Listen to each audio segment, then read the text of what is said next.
What's up, Asa? What's up, Lucky Year?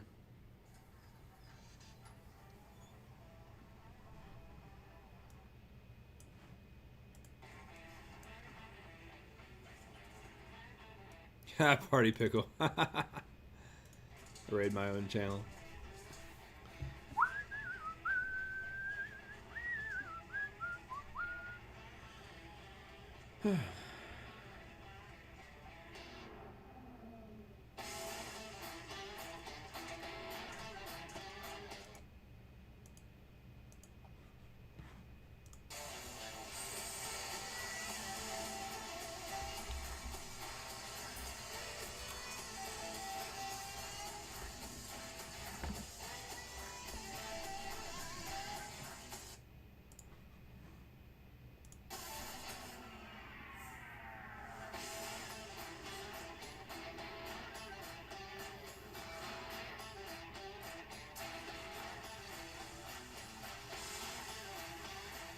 Holy cow, guys, I actually caught me an alligator gar. Woohoo! I caught me an alligator gar.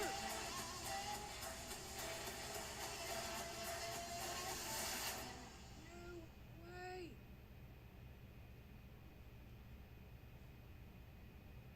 Alright, let's see here.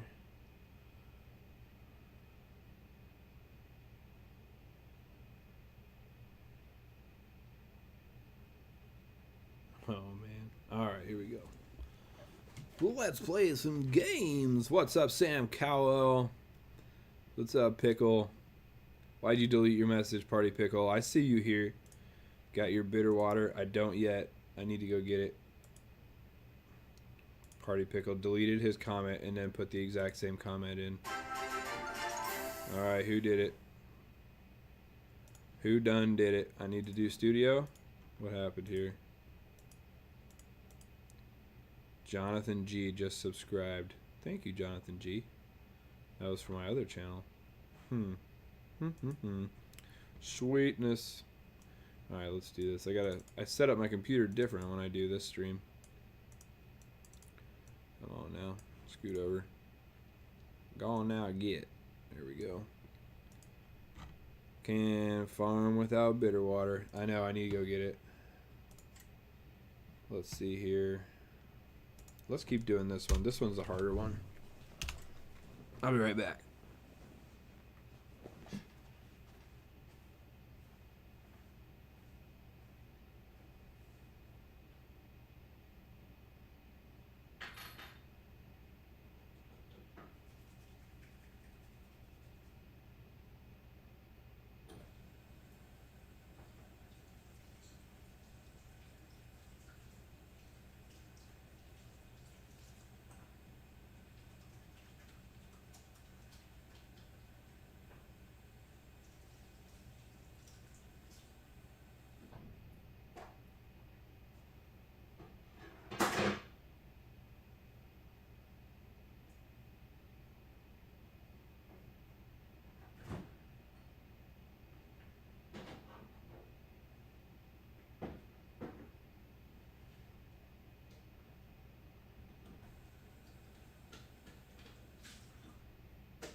All right.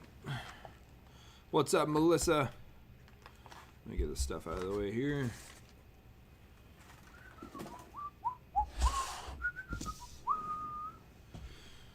Who else is here? Way too many keepers. Oh yeah. Well, you know, I would pick all the ones. Do you think twos count as flippers or fives? What do you mean?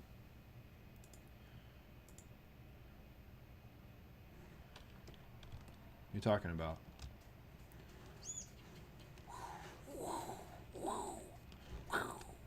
Parkour. Why did I start all the way here? I should be starting where my... Wait. Do I not have any...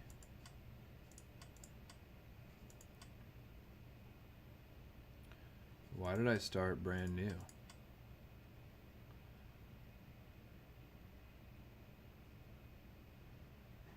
Holy cow, lucky year.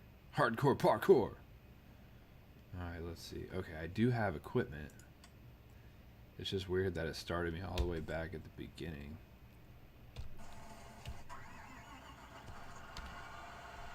Listen, Luke. Listen, Luke. We drive green around here. Besides some of those yellows. 2s count as flippers or 5s. 1, 1, 1, 1, 2, 1, 1, 1 look like a number 2 when you flip it over. No, I mean it doesn't really. But if you have a 1, 1, 1, 1, 2, 1, 1, 1, then I would keep it because it's a really good binary. Them's fighting voids. Alright, let's see what contracts we got to do. Let's look at the map. Let's look at the map. The map, the map. Asa knows the map. He knows Dora the Explorer. Let's see. How much money do I have? I have $500,000, which means I can buy one piece of land if it's a small one. Let's see. These tiny pieces of land down here, yeah. I won't be buying those. Those are the worst places to have a farm. What about that one? 171,000. That's not bad for that little guy. Right next to the spinnery. What's up, Alfred R? It went really well, brother. Sold out 3 boxes. Went really well. Green's overrated. Calm down, Luke. Reds for stop. Greens for go. Ha Beautiful John Deere tractor. All right, let's see here. So 18 is really close. I could plant cotton there. What's on it right now? It has corn on it right now. What status is it? It needs plowing, and it's been harvested, so it would have to be plowed, everything. Let's do a contract. I did find a binary. Very cool. Just had some humor in the chat. Yeah, Luke, we love the humor around here, brother. Keep it up. Oh, JW underscore. Thank you. 5577575. That's a good one, man. I like those numbers. That's a good one. Whether it's actually like a fancy or, you know, whatever. It's still really nice, though. Green, my favorite number, and 13, my favorite color. Lucky ear. Lucky ear. Lay off the rum. Do you know how many times I've had to argue that John Deere is better than Massey or Husqvarna? Probably a lot, Party Pickle. Probably a lot. What's up, Lima? Good to see you, too. Lima, congratulations on your win. I'll tell you what. All right, here we go. Field 7, harvest soybeans. Let's just do some more contracts before I decide to buy some land, because I don't have any land yet, but I want to get over $1 million before I buy any land. So let's do another contract. Let's do this. Does anyone look for X or Y notes? I do. I don't, Lima. Thanks, Jimmy. I really appreciate it, man. At least you don't have Kubota people here. Oh man, I have a funny story about Kubota. When I was overseas, the U.S. military bought Kubota tractors for the Afghan farmers to help them with their work. And part of the civil affairs guys was to show them how to harvest their crops and do their work with tractors. Well, when you go to a place like that, they are not very friendly to, or they're not very open to suggestions on how to change their lifestyle. So what they did is the U.S. bought all these tractors and they sold them all. I guess I can show it as main chat to you. Oh, picture of the binary in OG22. Okay, I'll have to look in a minute. But yeah, so they took all those tractors and sold them because they didn't want to use them. I was like, oh man, that's horrible. All right, what are we going to? Where are we going? We're going to field 7, which is where? Alright, right there. Okay, got it. Get out of my way, car. You see a tractor there. Why would you keep going? You're ridiculous.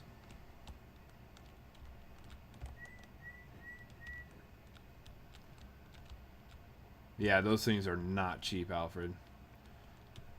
And yeah, I mean, they weren't like huge ones, but they were definitely brand new, delivered to them. And they just said they wanted to keep farming like they farm, which I understand that. I do understand it because they don't have to pay anything. You know, with a tractor, you got to pay for fuel, you got to pay for maintenance, you got to pay for oil, all that stuff. And they wanted to keep doing it the way they did it by hand, and that was it. Probably not friendly to having to fix the Kubotas all the time. Yeah. So I do know they tried to pick brands that were like, you know, available overseas.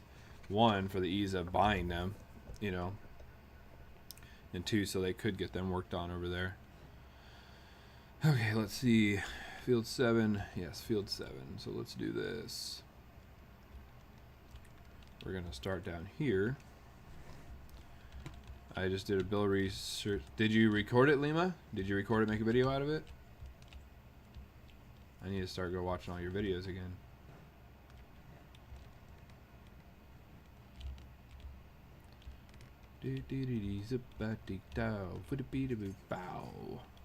Yes, alright, cool. I'll have to go watch it later. I'm gonna write it on my stream notes. Where'd my stream notes one go? There it is.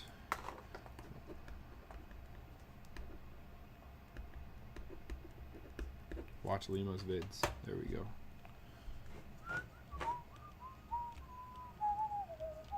Hey, what's up, Gina? Yeah, it's been years, man. So glad to see you. Glad you can make it. I gotta unfold it. Come on, tractor. No, not that, you piece of junkaroo. Oh, video won't come up till Friday? Okay.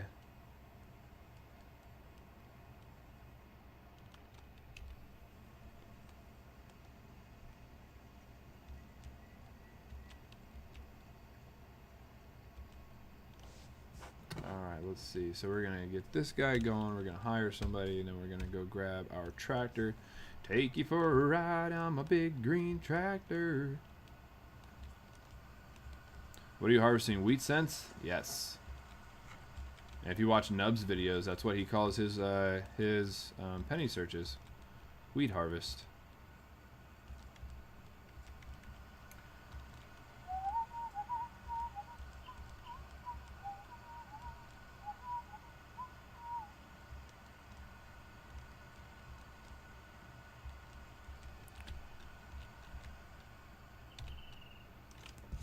Oh yeah, yeah.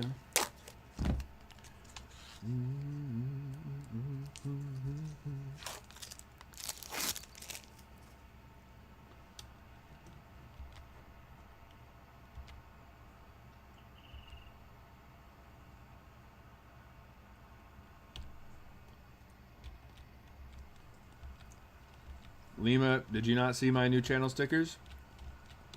I went Caterpillar instead of John Deere.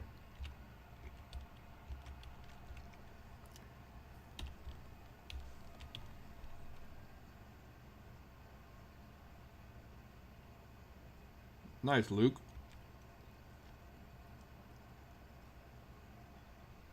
A lucky ear. Need to harvest some peas dollars. I got a couple of peas dollars.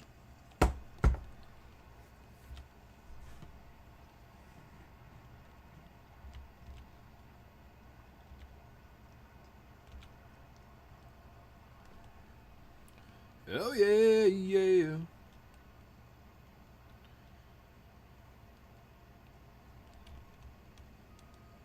Feels like a keeper. I think that's why my keeper pile has 20 bucks in it.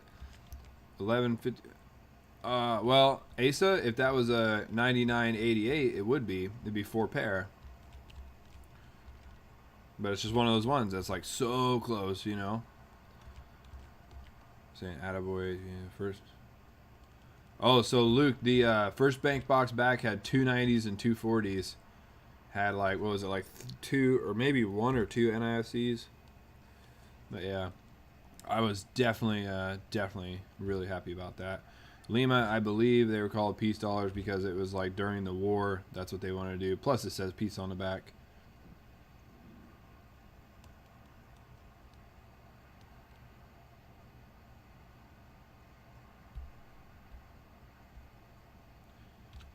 I don't know what a Palaus mode is.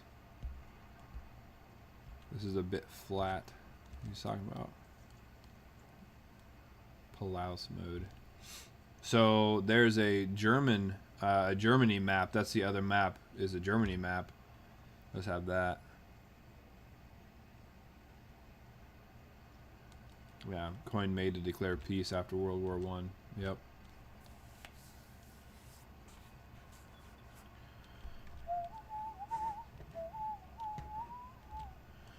Down through the woods.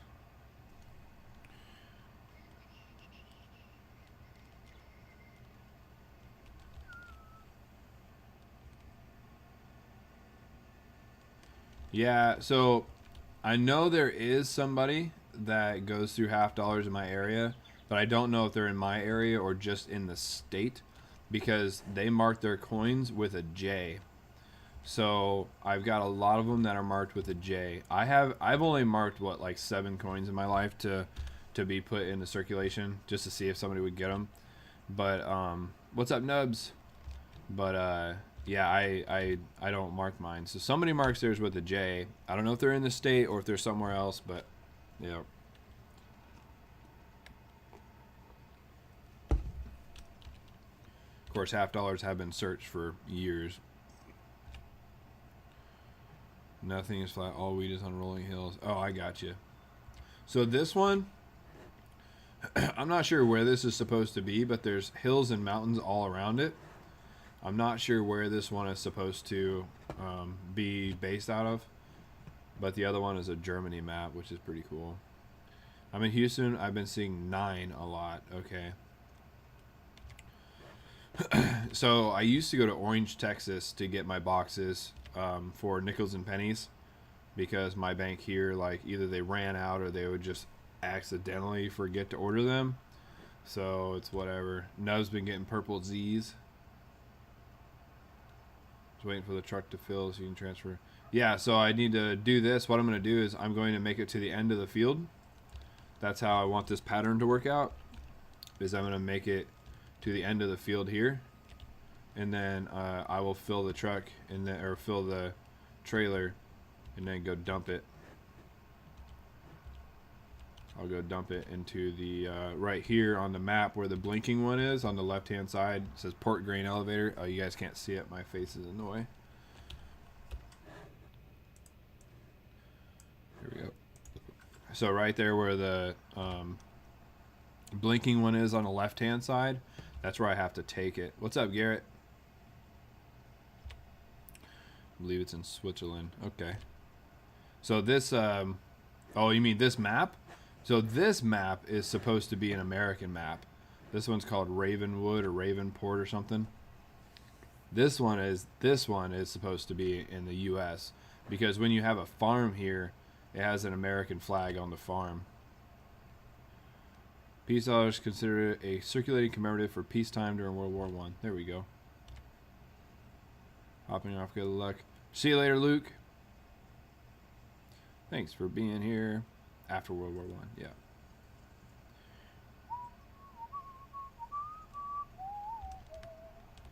Oh, yeah.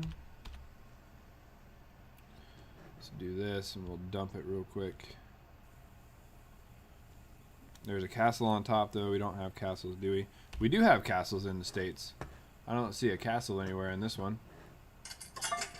Aw, who did it? That is a windmill right there. And then just past that windmill is a lighthouse. Oh, was that the other channel? That would be unfortunate. Nope. Just past that is a... oh, yeah, a lighthouse. So I'm not sure where Ravensport is supposed to be. The German map is definitely fun because it reminds me of when I lived in Germany. So it's definitely fun because it's very accurate. I'm not saying the American map's not accurate, but the farmhouse here has surfboards. Got to be the other map with the castle. Yeah, the other map has the castle. This one doesn't. I chose this one today. That one's supposed to be in Germany. Felsbrunn. Had one dislike before the stream even started. Yeah, figures. Already on this channel, I got a dislike. I got my dislike friend. Lima, where did you go in Germany? If you remember. I lived there for 3 years. It was a blast.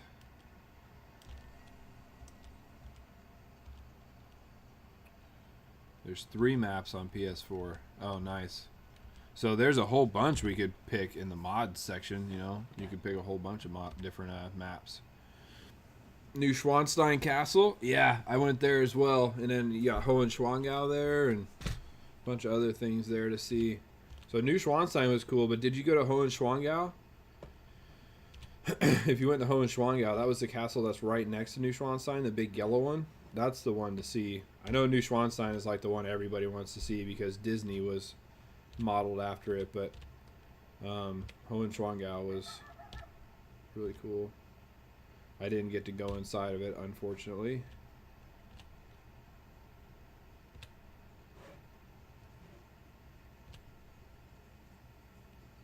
Berlin and Munich, yeah. The big cities. For free. Yeah, I got 2 Blue Tractor DLC for free. Nice. Jarrett said I've never been out of the U.S. Well, a lot of people haven't been out of the U.S. It does cost a lot of money to travel. Unless it's like school sponsored or college sponsored or whatever.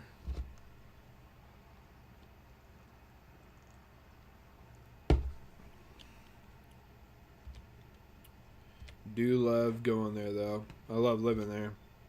I do suggest it if you ever get the chance. Yeah, you had to hike up there. So you didn't get to go in, but you had to hike all the way up there? That sucks. We had to walk up there too, but we took the horse.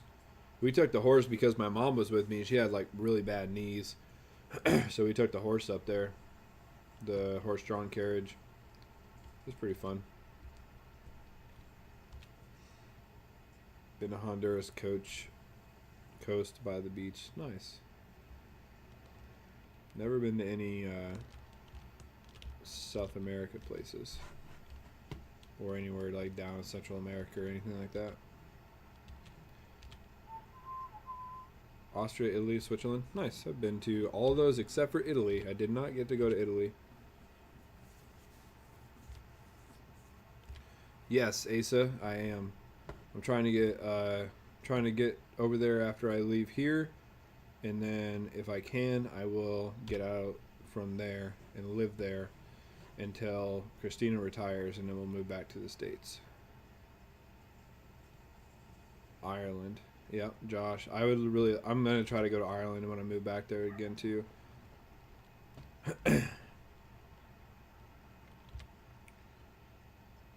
250 round trip for 2 weeks. Oh, that is dirt cheap.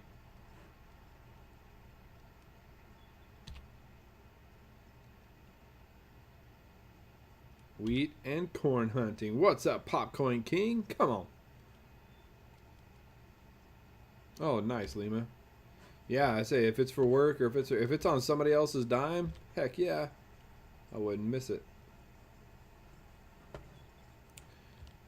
Alfred says, Garrett, you wouldn't like Canada. Alfred, is it kind of like me when I tell people that Iowa's not accepting invitations anymore, or not accepting applications? We just tell you won't like it, so you don't go there.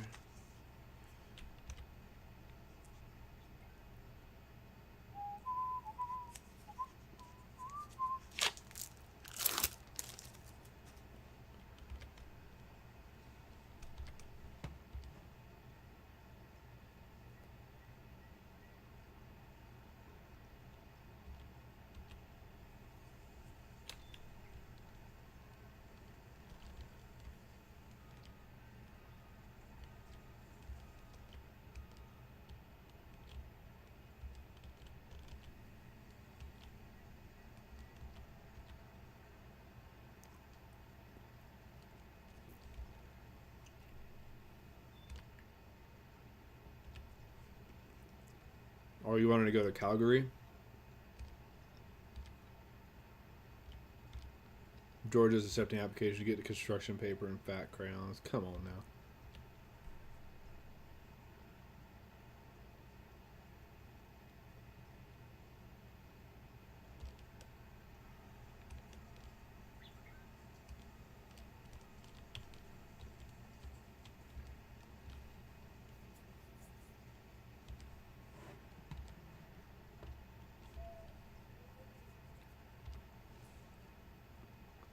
Two dislikes already, Alfred? That's hilarious. I knew he was so mad at me playing my game.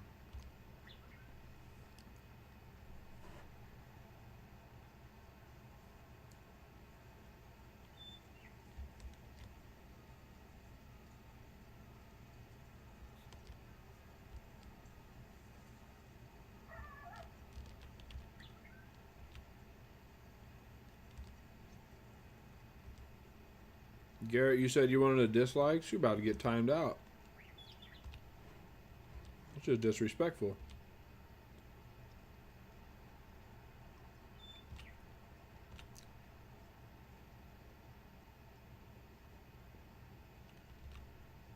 Thanks, Lucky Year.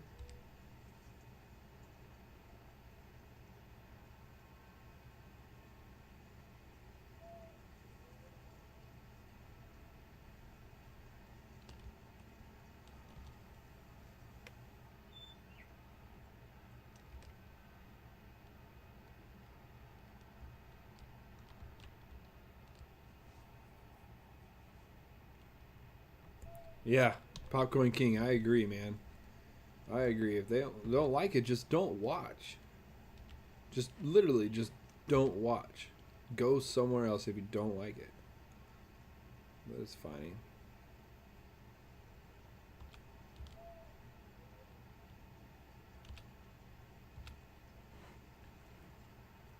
But I mean, just like my other channel, people have come in and said stupid stuff, and I'm like, well, that's a pretty good way to get hidden from the channel. To get be removed from the channel, I don't need you. This is just for fun.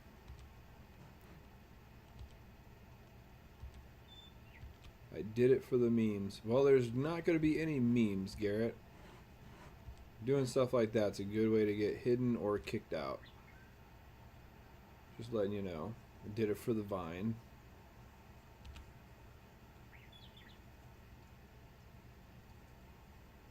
Jeremy Albritton, what's up, brother? He says, true story, by the way, but yo! What's up, man? Did it for the TikTok Insta Snapgram.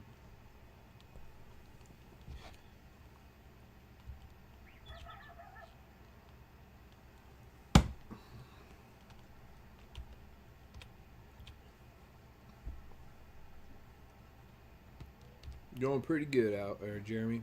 Pretty good. Hanging out. Went back to work yesterday. Supposed to work overnight, and they said go home. They're not doing nothing, so go home. See you later.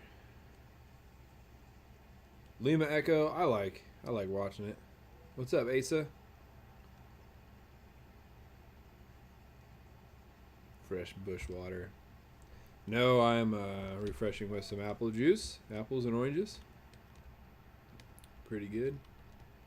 I got enough for one more, and I'll probably be empty. I need to be not drinking it because of I'm working again now, so I really don't want to end up being dehydrated.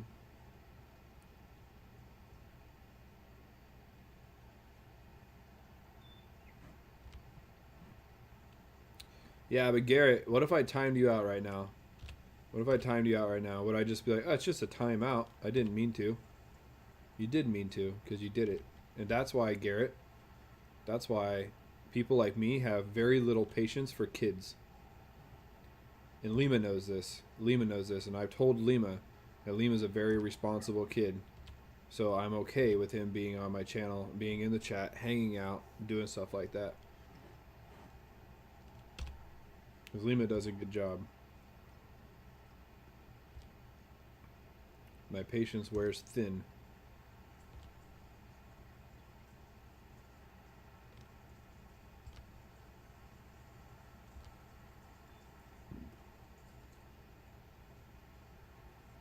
I don't need an apology. I just need you to realize that's why if you ever get timed out for stuff like that, that would be why. I don't need an apology from anybody.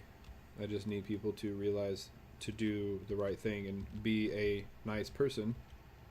And like Big Mill would say, be a good human. That's all it takes. Lucky ear. Dude, I drink water all day long. Sometimes it just gets boring. All day long. I got two water coolers in my truck. What's up, Zarek Farm? How's it going? Alfred says, I don't have patience. I'm no doctor.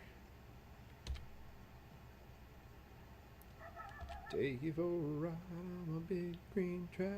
You can go slow, make it go faster down through the woods. Oh man, all these stickers to give out, Zarek. Zarek Farm, got my farm stickers. She's like, yeah, I'm gonna need some of those. Drink water, beat the heat, Drones Arm, beat the heat. Shut up, beat your boots. Yeah, Drones Arm. Hopper's getting pretty full. We're at 96%, and my tractor is right there. So actually, can I make it? I don't know if I can make it. I don't think I can make it. So we'll just go ahead and get rid of her. Love the new stickers. Thanks, Lucky Ear. Those are for this channel. I do have multiple stickers for my other channel, but they're only the member stickers. Alright, so this guy is going to continue working. I'm going to go dump this.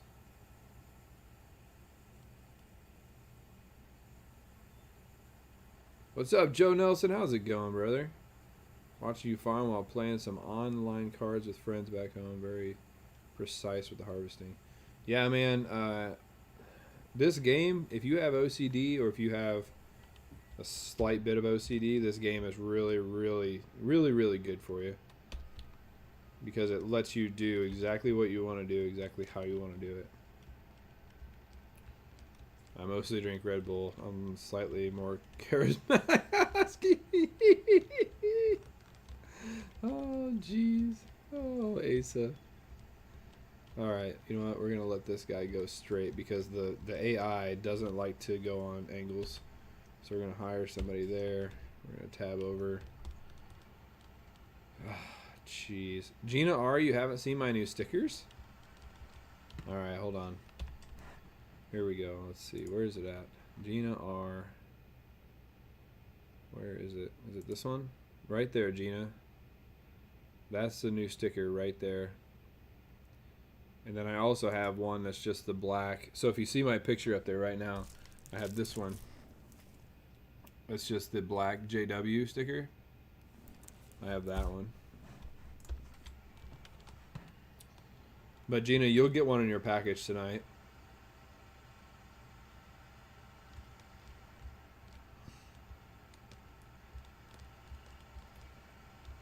Farming's nice background noise. Yeah. Yeah, I like that sticker too, Garrett. It's pretty sweet. Alright, let's see. Port grain.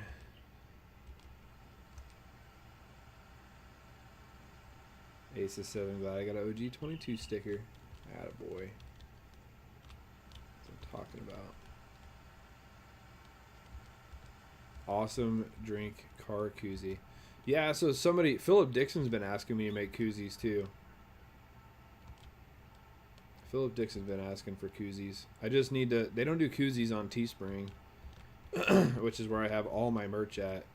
So if I did it, I would have to do it kind of like mineral hunting mats. You would have to buy a whole bunch at one time and then try to sell them on the side. Now, if I came up with a website, then I could, because then I could just run my own website and run merch off of that. Which is also very doable, very possible, and might be in the plans one of these days. But right now it's not.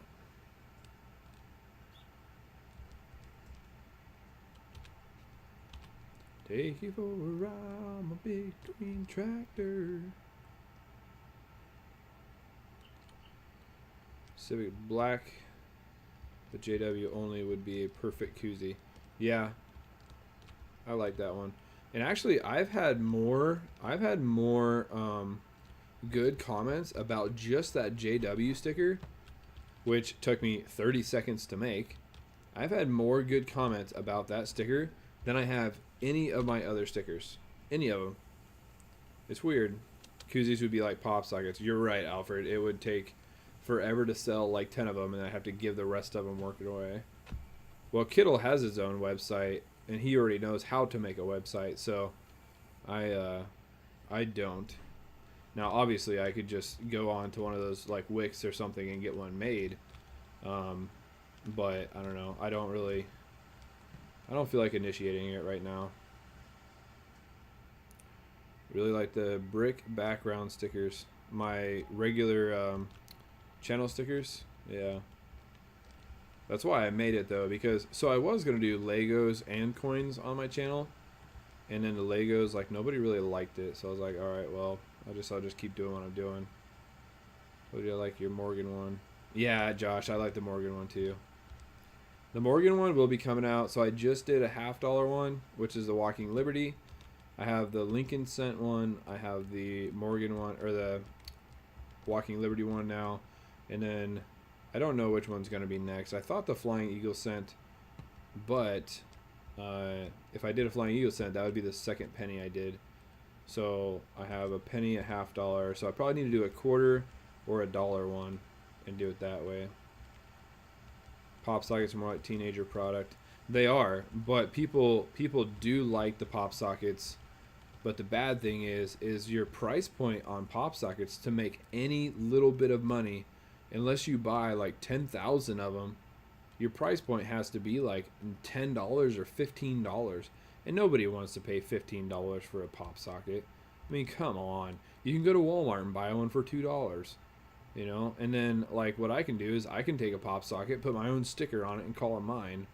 You know, and that's the bad thing, is that to make any type of money or even make your money back, you have to charge so much for them.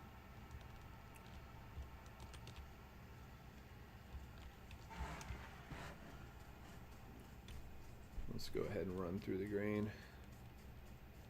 I would buy Hot Pockets, but not pop sockets. I know, Kittle, right?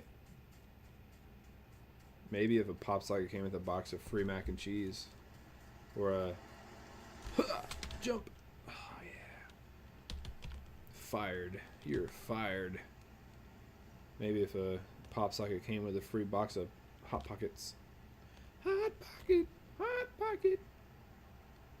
Jim Gaffigan. Hot Pockets. Keeps me from dropping it down the drain.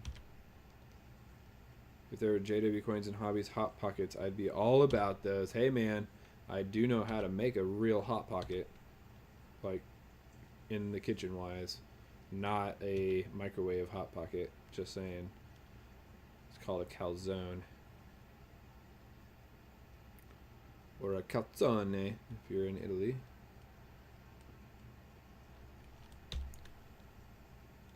I used to have one, but it fell off. I have like two more.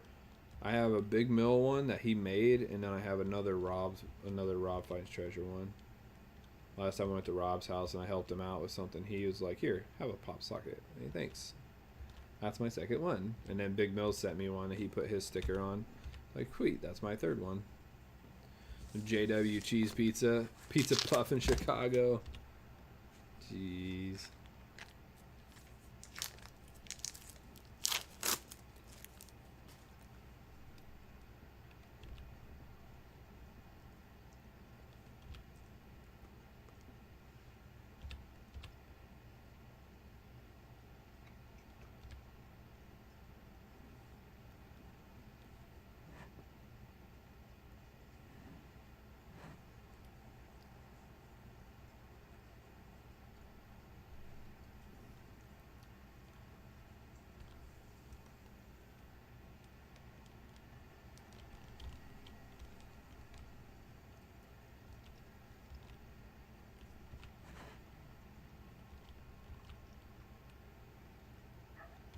J-Dubs and pepperoni flavored Popcorn King. Popcorn King, do you have your own pop socket? Because I feel like you should. being a pop coin king, should have a pop socket with the picture of a Funko Pop on it. Just saying.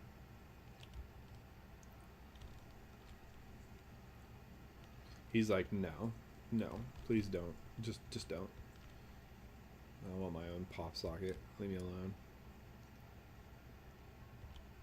Uh-oh. Kittle Rant Radio's up in the channel. Up in the chat. Popcorn. I should, but don't yet. Attaboy. Attaboy. Get her made. Here we go. Wow.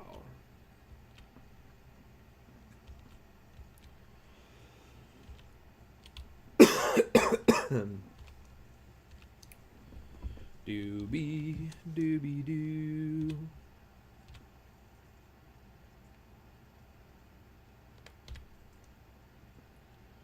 Man, it's only 10:30. Cheese and rice. I need to go put some sweatpants on. I could actually go to bed before midnight tonight. Maybe. Maybe, baby. I got something for you. Caramel glazed popcorn. Wow. Lucky ear. I just gained weight off of that comment. I don't like popcorn, but I would eat some caramel corn. Some Cracker Jack? Just saying.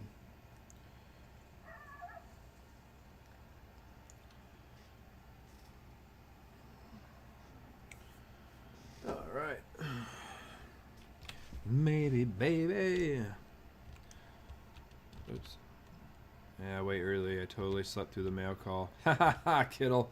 Yeah, I saw you weren't there. It's all good, man. I didn't get my box from you today, so it'll probably be there tomorrow. Probably be here tomorrow. I think Asa wanted to do a live stream tomorrow, so we might do one tomorrow sometime. I know Raven has a members only concert tomorrow. CHC is probably on because it's Monday. I don't know who else is on tomorrow.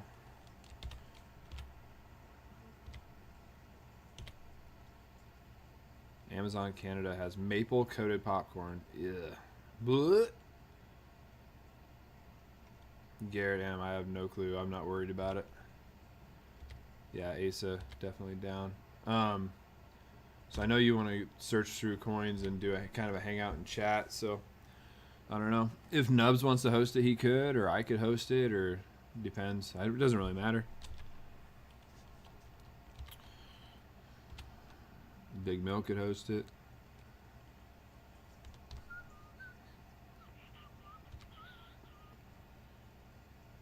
Commercial voice JW Cracker Jacks with a secret JWC. Nubs. No, Nubs, we were talking about tomorrow live stream. I don't know what you're doing tomorrow. Like hang out and chat and search coins. Asa wants to do a hangout and chat stream. If I can't get my boxes tomorrow, I'll still have most of a box of pennies. There you go. Absolutely not, Alfred. You're ridiculous. Alright, let's see. Let's get this guy turned around. Maybe, baby, I got something for you. Lima forgot to order nickels. Oh, come on, Lima. Rookie. He's like, listen, leave me alone, bro. Leave me alone. Anytime after 5, okay. 23 likes, 14 watching. Boom!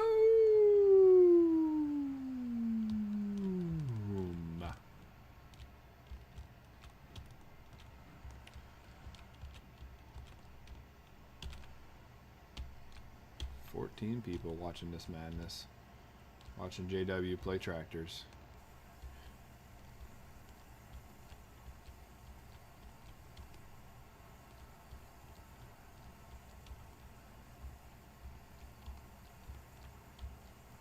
Lima, can't you order more for next week, or how long does it take you to order them? Because that would suck if you had to wait a month.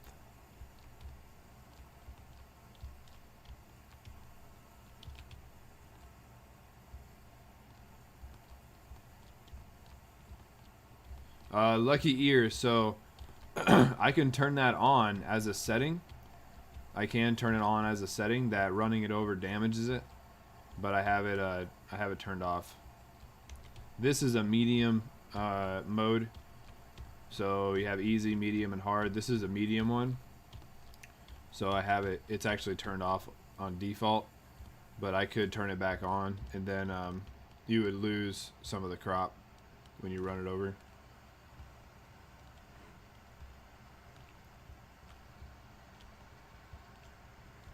But yeah, what I could do is just turn it on to where your tire tracks leave marks.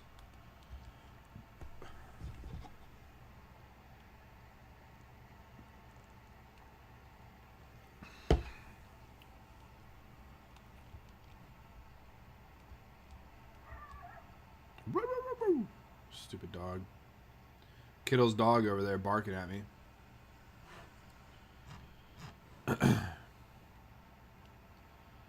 Yeah, I thought it would be logic. Yeah, so, yeah, you can definitely... I mean, you can turn a lot of things on in this game. You could turn damage to the crops on. You could turn on crops that can wither. So if you don't harvest them fast enough, they'll start going bad, and you'll start losing yields. You can turn on weather. You can actually get the seasons mod, which gives you all the seasons. So you have to deal with stuff. I mean, we do have... rain. You do have to deal with rain once in a while, but the only thing that rain limits you in this game is harvesting. It just doesn't let you harvest. It lets you do everything else except for harvest. But yeah, there definitely is a few things that make it a little more realistic, but you know, I like playing non-realistic, of course, because that's how the world is, you know. And if you don't understand that, then that's because we had somebody come in here and get really mad because I wasn't playing it on a realistic. So if you flip the car, you lose the harvest. No, actually, Lucky, I could tip this whole thing over and nothing would happen to the stuff in the harvest. It takes a week, but when I want to go, it takes like a week to find a day that works to go. Oh, I see. I gotcha. Well, Lima, can't you just call them and order it? Or does your dad have to do it? Because if they're used to you being in there, you could just call and order it, and then your dad could pick it up, or you could just go with him to pick it up. That way you save time. I mean, like, I could call mine. All right, Garrett. So if I had to, like, say if I was at work, and Thursday is my order and pickup day, right? So if I ordered on Thursday, or if I just picked up and if I forgot to order, they're not going to say, hey, would you like to order more? They're just going to say, here's your boxes, because my bank does not like me, which is fine. I don't care. I don't like them either. But they will not say, like, hey, do you want to order more because you didn't tell us you want to order more? Do you want to order more? So then if I got home and was like, oh, man, I forgot to order them, I could call them and say, hey, I need to order 4 more boxes of this, 8 more boxes of that, whatever. Thank you for the bless yous. Go in because it's nicer. I like to go in. Well, yeah, I understand that, but like if you forget, you could always just call and, hey, I need this. Right, Popcorn King. I could drive anything off a mountain and it's fine. Asa, yeah, I'll send it. Well, I can tell you right now, it's P.O. Box 3501.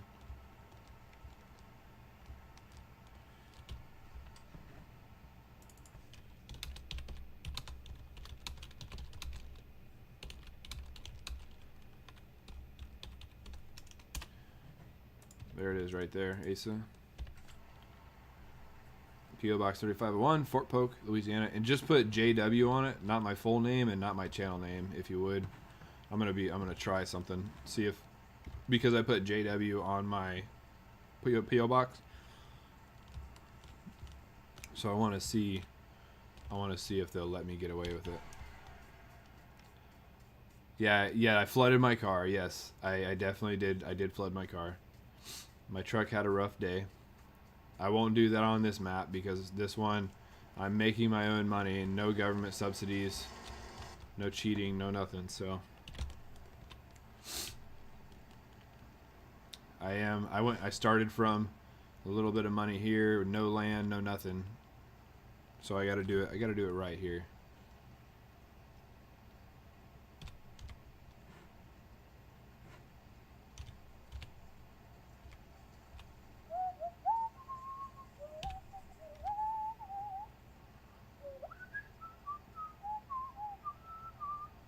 Oh, Zarek's back. What's up?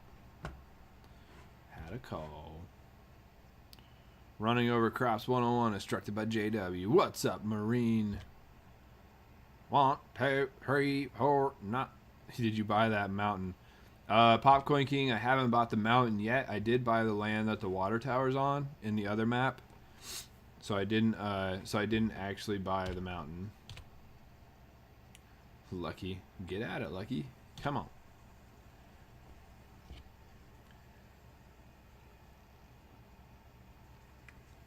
But you know, it'd be really cool in the other map if I bought the mountain and all of a sudden, like, I own the castle and the house and everything on it. And then once I bought it, the house would open up or something, you know? That would be really cool. Lima, I used to work on a farm. So I grew up on a farm with my parents. And I used to work on a horse farm when I lived in North Carolina. It was a good time. Couldn't find Ringing on Discord. Just find his email. Yeah, so he is. If you just go to your private messages and you type in Ringing, it should come up as Ringing Constitutional. Or you could just look on the right-hand side where it says members. If you're in the regular coins chat, look on the right-hand side where it says members. I think his logo is a black one with 2 silver rings on it now. Or it's still the green one, I'm not sure. I'd have to look.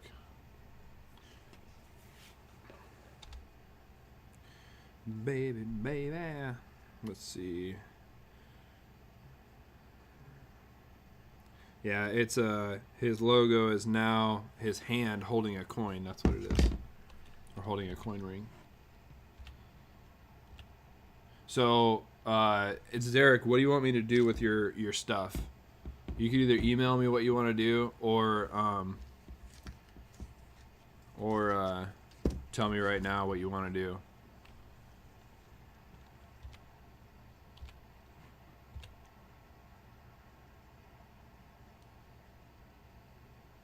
You tell me right now, I can just do it. I can just pause from the game and go do it. They'll let you farm next to another player. Yeah, so that's why we do the multi-stream one, because Kittle has a PS4 and I have a PC. But you actually can. So this map right here is a multiplayer map. This one is a multiplayer map. I can open it on multiplayer.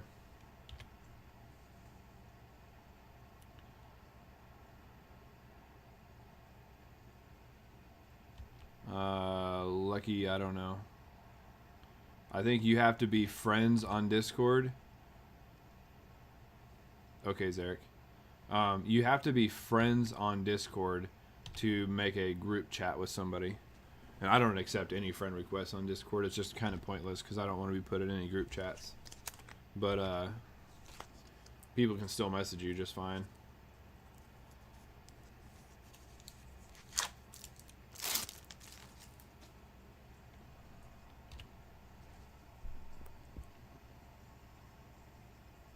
Right, Zarek. Don't worry about it. Let me know.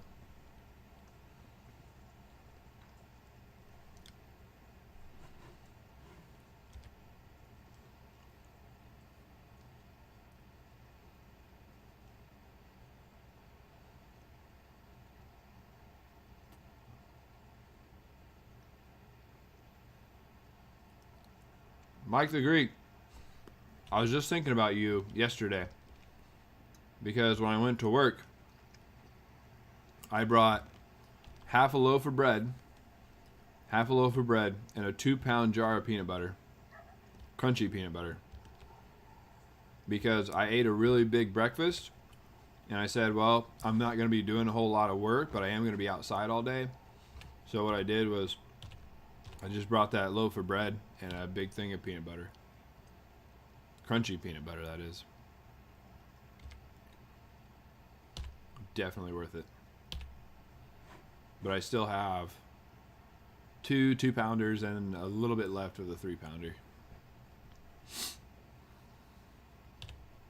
Haven't been eating as much peanut butter lately. So I started making my own bread. Which is, it's different. I don't eat much of it with peanut butter. I eat a lot of it with butter and like meat and cheese, mostly.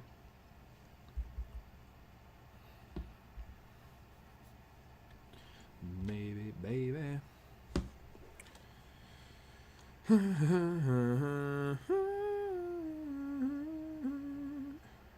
Alright, Lima claimed his giveaway. That's what I'm talking about.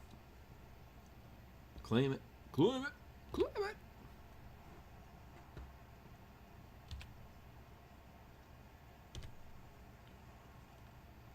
I hate peanut butter. It makes my mouth tingle. Seriously? Well, Mike, because you always ask me about peanut butter. I hate peanut butter. It's so weird. Hate peanut butter. I know people that don't like it, but most of them are allergic to it. I need to learn how to read Thai and Arabic. So the Arabic coins, yeah, like a lot of those, I had to look up a lot of the dates and stuff, and once you kind of figure it out, it's not that hard. Alright, Mike. Actually, I think it's a good idea to give it here, right?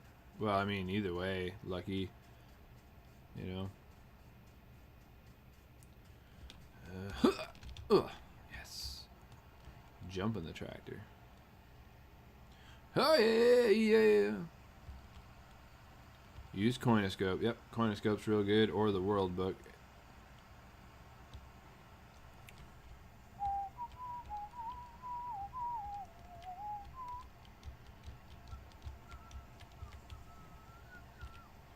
Down through the woods. Baby, if you'd rather. Alright, here we go. Fill it up. Little darling, fill it up. Well, I think Alfred tagged her in buy and sell and trade with Ring and Constitutional, so that's too easy. Just right click his name and say send message. The dates aren't hard, it's all the other stuff. Yeah, true. You are right about that. Little darling, fill it up. Buttercup.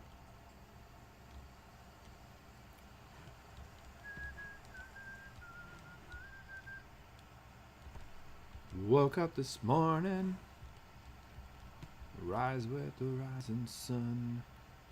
3 little birds sat on my doorstep, singing sweet songs of melody pure and sure. Singing.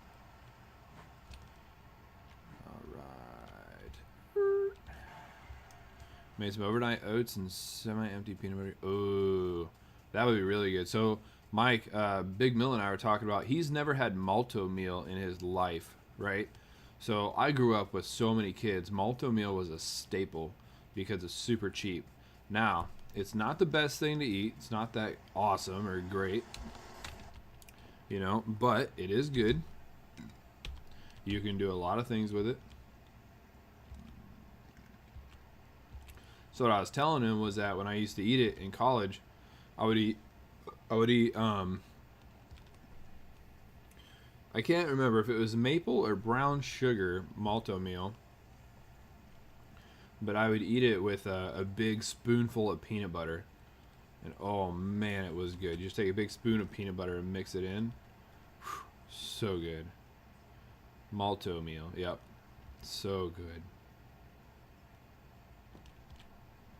It's like grits, but that's the way. Or with syrup. Syrup's pretty good too. Didn't you just play chicken? Yes, I did, Philip Dixon. I jumped into the window. I like how I learned how to jump now, so I can like jump into the tractors and stuff. It's pretty sweet. Yeah, their cereal's really good.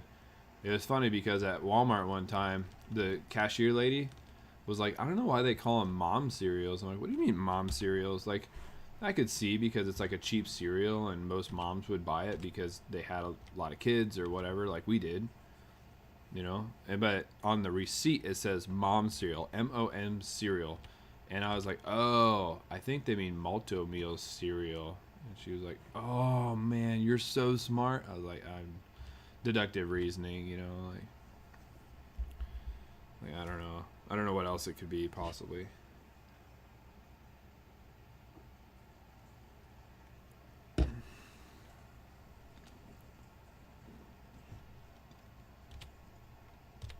Yeah, I think I got like 3 bags of their cereal right now in the closet. Woke up this morning, rise with the rising sun.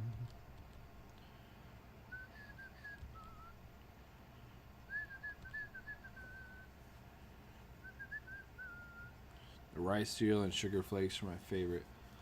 So I eat the ones that are like Honey Nut Cheerios, but like I don't know what they're, Honey O's or something like that. And I also eat I think they're just called O's. Maybe they're just called O's. They're the bigger, crunchier ones. They're so good. But I also like the cereals that are like flakes with raisins in it.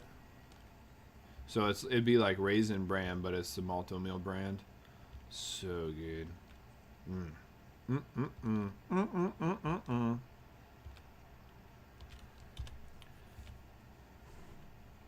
Might be kind of regional, JW, since it's a Minnesota company. What do you mean?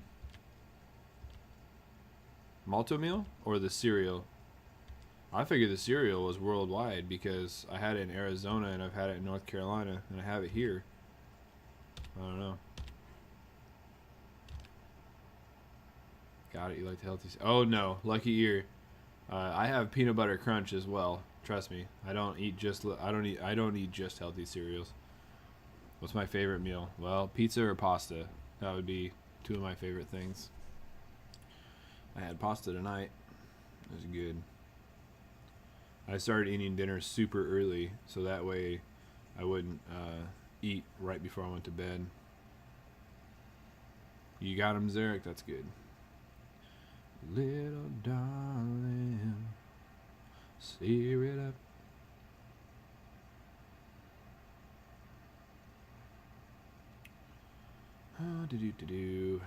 Almost done, almost done. Come on. Come on now. And there we go. Alright, let's haul this sucker away. Little darling, steer it up. One of my favorite all-time is Vietnamese sandwiches and pho. Oh, I've had pho, but I haven't had a Vietnamese sandwich. Had to go listen and Build Me Up, Buttercup. Build me up, Buttercup, baby. Won't you let me down? I have a bad habit eating cereal before. Yeah, Philip Dixon, me too. Me too. Bad habit of eating that before bed. I also used to eat 2 big slices of toast with peanut butter on them. Like an inch of peanut butter. It was just ridiculous. Why do you build me up, Buttercup, baby? Just to let me down. Mess me around, and then worst of all, you never call baby when you say you will. I love you still. I need you. Entire box of cereal in 2 days. So Josh, when I used to live in Wyoming, when I lived in Wyoming and Montana, one of my go-to meals was cereal, like all the time. I have pictures of me working in a restaurant making these gourmet meals and stuff, and on the desk or on the table right next to the food I'm cooking is my big like 2-quart bowl of cereal. It was awesome.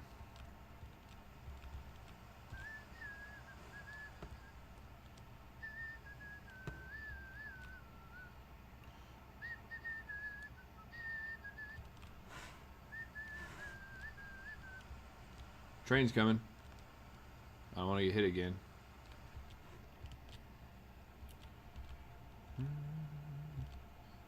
Mike, I lived in Billings for about a month.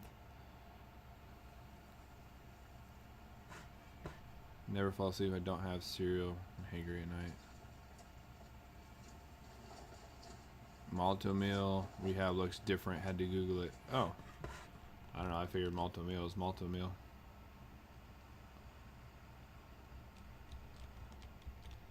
Alright, here. Here we go. Take it to the train tracks. Take it to the train tracks. My wife grew up in Yak. I have no clue where that's at. I was literally there for work, so I didn't really go anywhere.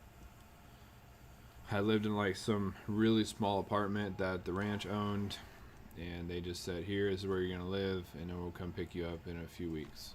Okay, cool.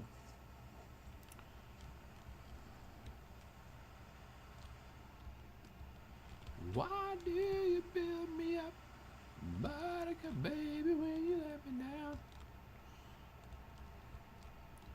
You know, it's good. A sandwich with thick layer of crunchy peanut butter, the thin layer of grape jelly, some sweetened condensed milk. Ooh, I've never had sweetened condensed milk on peanut butter sandwiches. I have had Northwest Montana. Yeah, I wouldn't know anything about that. Sweetened condensed milk. So we used to eat that. I had a lot of Mexican friends when I lived in, or when I worked in the restaurant, and they would eat for like just like an impromptu dessert. They would eat hot dog buns with sweetened condensed milk. It was so good, so good. It was awesome. They used to eat it at the restaurant because they like we had hot dog buns for like family meals, and you know, the hot dog buns like, oh, we're not gonna eat them tonight, you know, whatever. So then we just say, all right, well, let's just eat those with the sweetened condensed milk. Oh, come on, you stupid thing.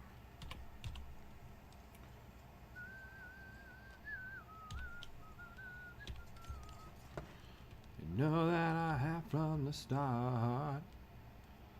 Build me up, buttercup, don't break my heart. Why I need you.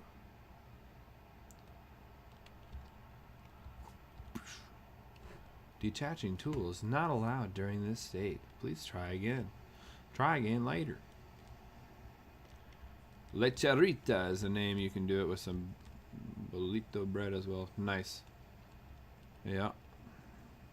Condensed milk. Ew. No, not condensed milk. Well, you're probably thinking evaporated milk. But sweetened condensed milk is really good. If you've never had sweetened condensed milk with bread, so good.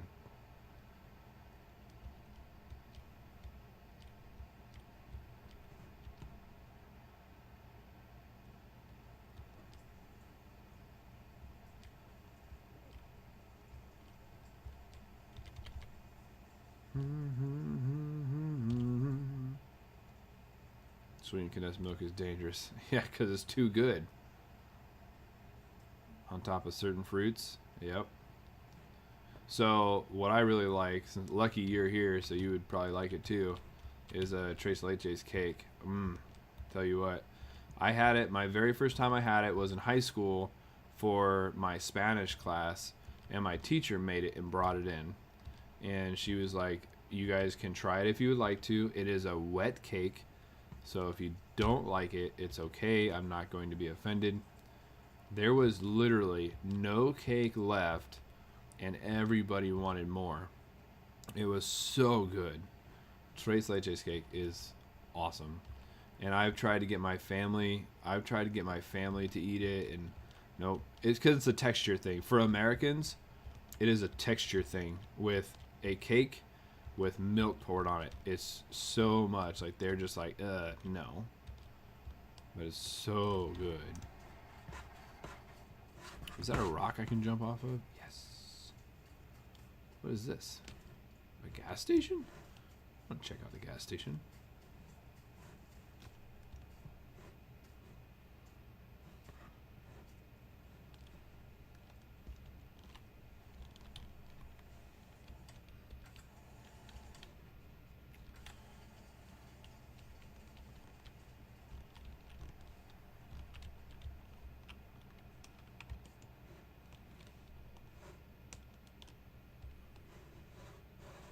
come on. I was trying to crawl in there.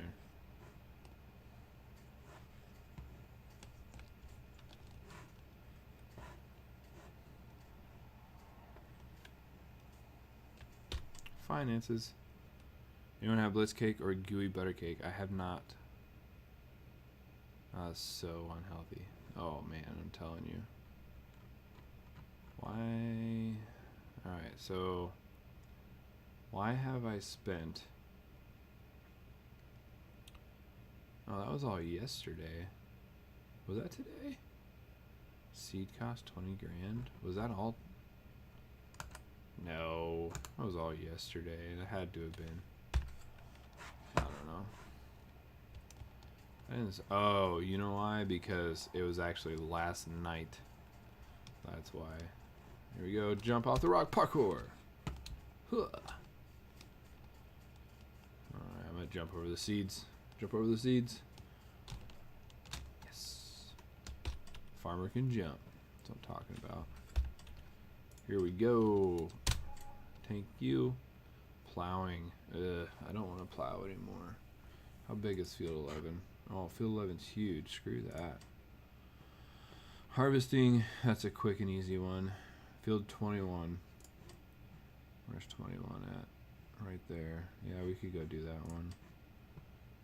Let's see. Harvesting for 2 grand. Field 16.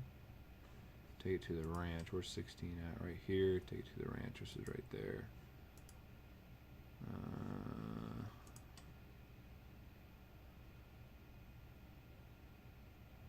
It's like flan, but as a cake. Yeah. It's just a cake with milk poured on it. It's so good.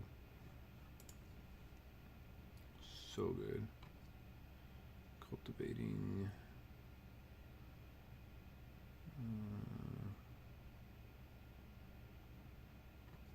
This guy's a cheap one. Look at this. $1,200 to cultivate his crops. But he wants $500 to lease the equipment. So you're getting $771 to do it. Screw that. Cheapy. And the sunflowers, field 6. Where's field 6 at?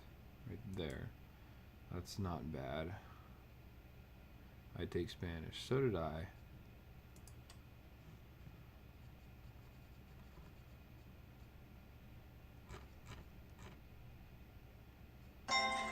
Holy moly, somebody subscribed. Woo!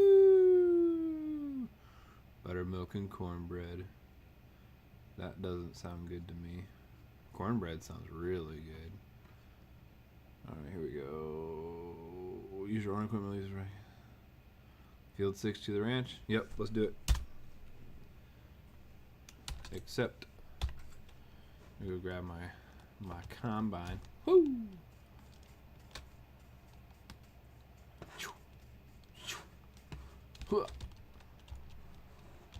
Enter. You're climbing on the combine. Enter the combine. There you go. I like butter grits with little maple. Yeah, Lima the bot doesn't work on this channel.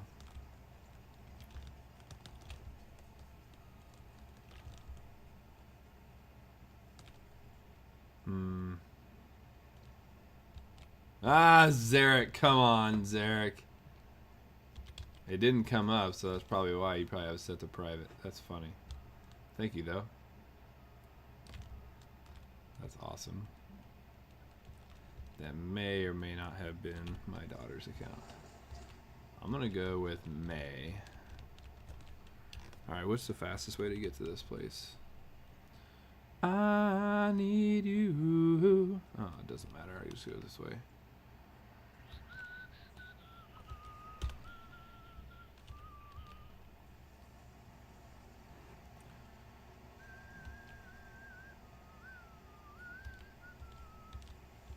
Nice one, Zarek. Zarek coming in clutch. Now, if that would have been like the 149 to 150 day, oh, that would have been... Pff, Zarek's a savior.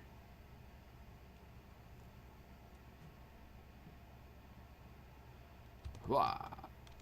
Boom. What's Kittle at right now? Like, is he 140? Over 140 now? Because he's giving stuff away? And weaning people to his channel? Like, come on. You guys know you want a free pack of seeds and some coins. You used to work for IHOP. You'd be surprised how many different ways people ask the grits to be... Oh, no, Lucky. I wouldn't... So they're... being what I do now and where the places I've been, I am not surprised every time somebody asks for grits a different way, or they're like, ew, you make them like this? That's gross. I'm like, well, you know, and other people are like, oh no, I really like it that way. Like, it's just so weird. But grits are really, really, you can make them so many different ways. Very easy to make different ways. 143, bribe the fans. Yeah, you're right. I need you more than anyone, darling. I want that round. Free stuff.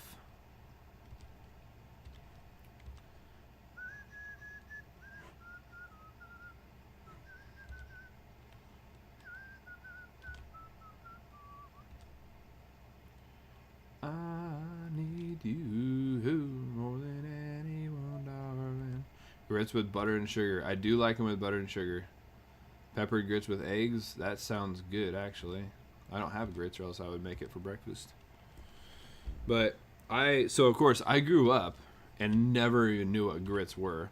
You know, because if you mention grits to my mom right now, she'd be like, that's disgusting.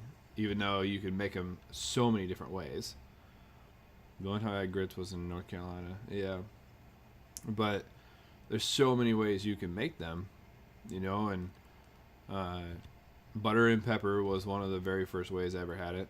And it was good, but it lacked a lot of flavor. So I was like, why do people absolutely love these things? And then I had it again with shrimp and Old Bay. And oh man, that was good. Shrimp and grits is really good.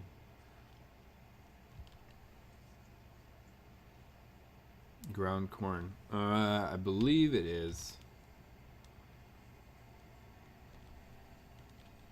I believe it is. I don't remember very well. I feel like it's the insides of the corn. Kittle, what's your farm channel called again? Kittle Got Game. Kittle Got Game. I need you more than anyone, darling.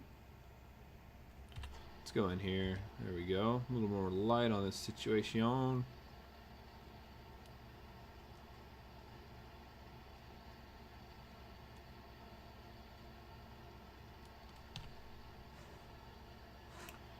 Kittle Got Game.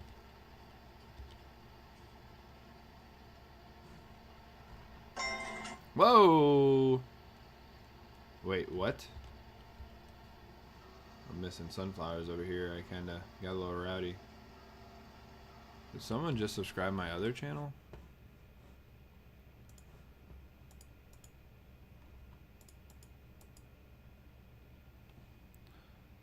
No. I wonder, you know what? I know what it is. Is it Kittle subs?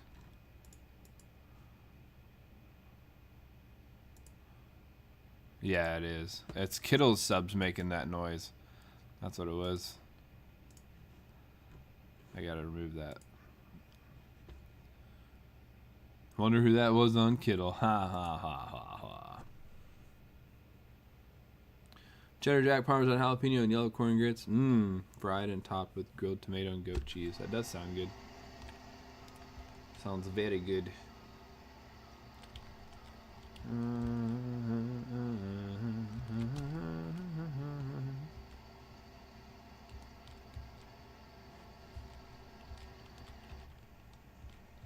Alright, yeah, I might have to change this from the dark to light.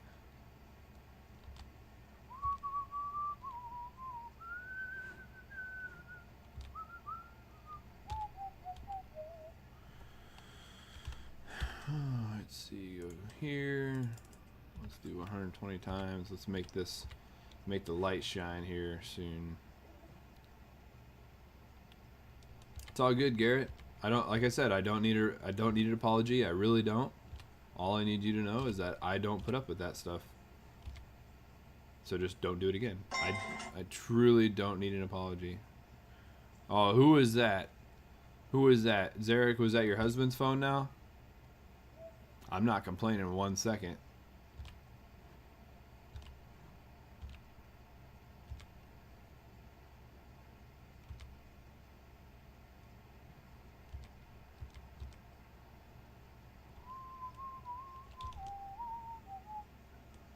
No, that's the schnitzel.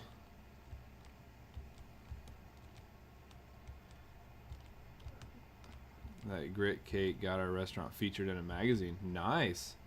That's awesome, Asa. That's really nice.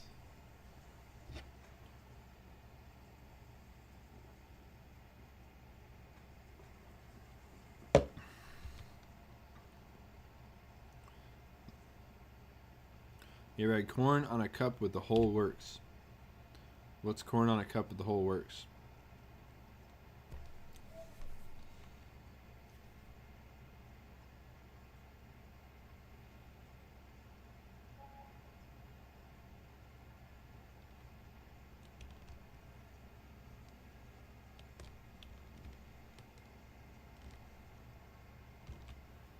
See you later, Josh. Have a good night, man. Thanks for the donation earlier on the other channel. I appreciate it. Get it out tomorrow when I wake up and start doing shipping. So that way it can actually get into the mail tomorrow. Get scanned in.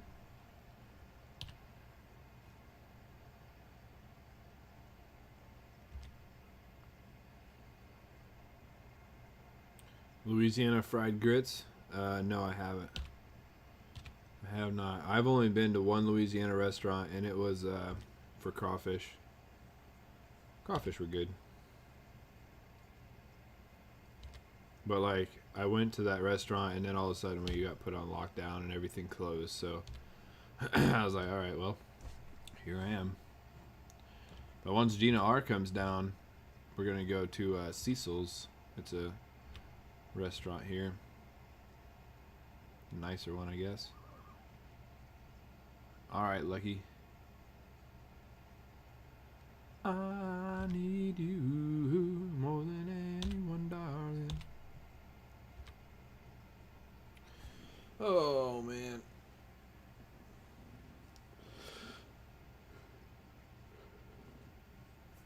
Zarek, one more. Oh, jeez. She's like, I got all these phones in my house. I know they all got accounts, and if they don't, they're gonna.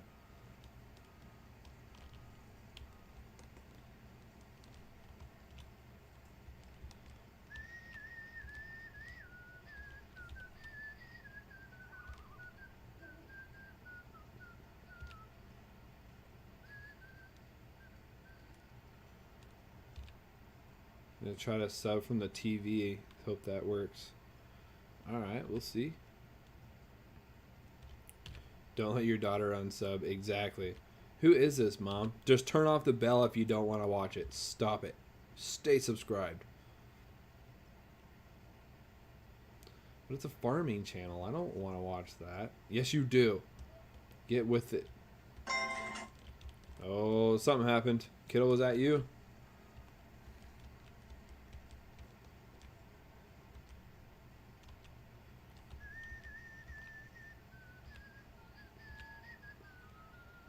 Kiddo, go ahead and get my coin channel while you're there, too. See if we can hit 2020 tonight. I don't even know what I'm at right now.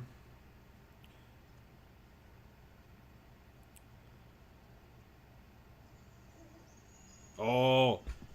If one more person hits my coin channel, one more person gets my coin channel, it'll be 2020. I know Lima's excited. Hold on. Oh, boom. Right there. Somebody did it. Look at that, Lima. Look at that, Lima. 2020. Thanks, Lucky. Right there. Holy cow. Thanks, Zarek. Thanks, Lucky. Lima, 2020. He's like, dude, come on.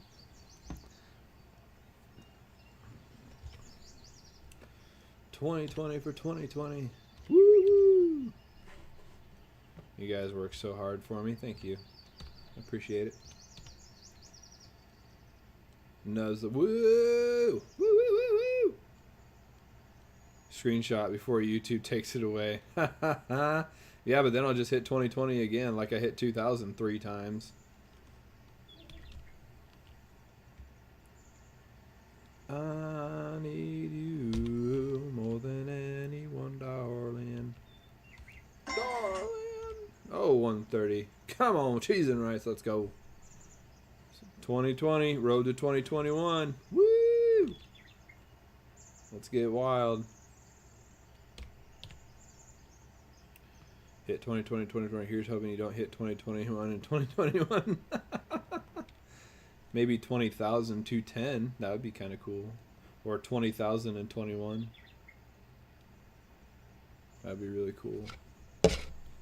Get this channel to 2020. Yeah, right? You got to do it tonight. Lucky Ear, I'm not going to bed until this channel hits 2020. I'd be awake for 6 months. 8 months.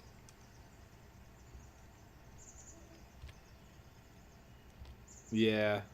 Can't see it till it's multiple 10. So I can see it on my phone, Lima, but that's it. I can see it on my phone.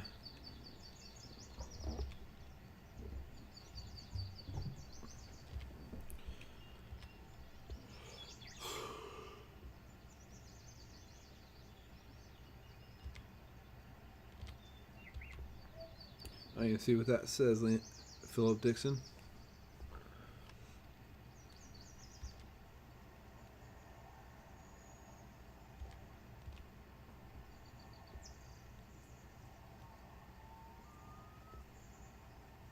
Yeah, Garrett, yeah, you would die. You would die if you stayed awake for that long. Your body literally would not be able to keep up.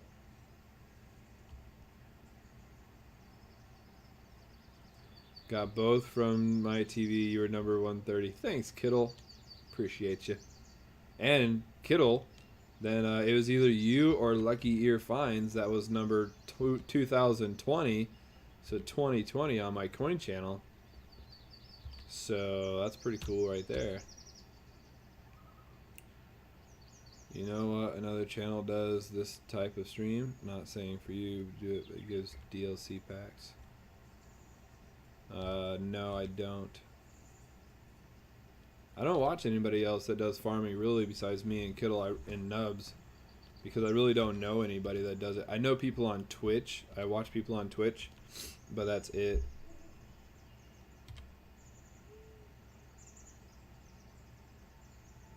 Oh, nice. So let me go look, see if it's 2021 now. Yeah, now it's 2021. 2021. 2021. Tomorrow it'll be like 2009 again. Thanks, YouTube. Unicorn and Rainbow fart for 2020 on this channel before the year end. Oh, man. Oh, man. I forgot to grab my tractor.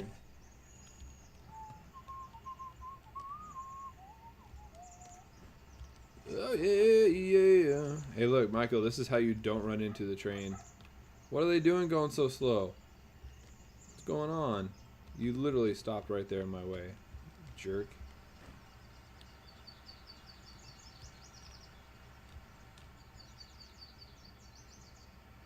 Why does YouTube take subs away? Because they don't like sub for sub growing.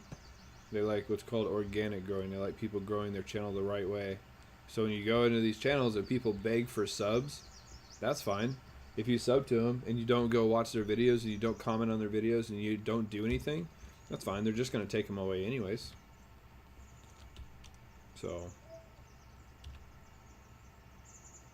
my train never stops. Well, that one just did. Please put links.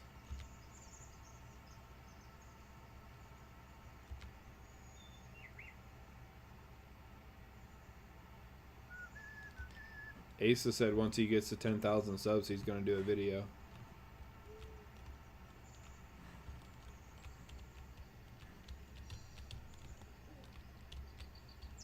Ah, 122 is your unit. Nice.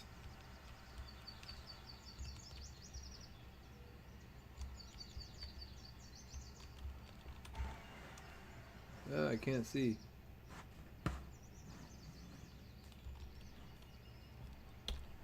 Oh yeah, yeah.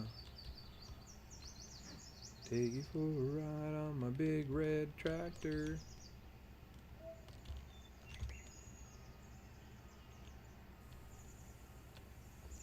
Come on, sunflowers.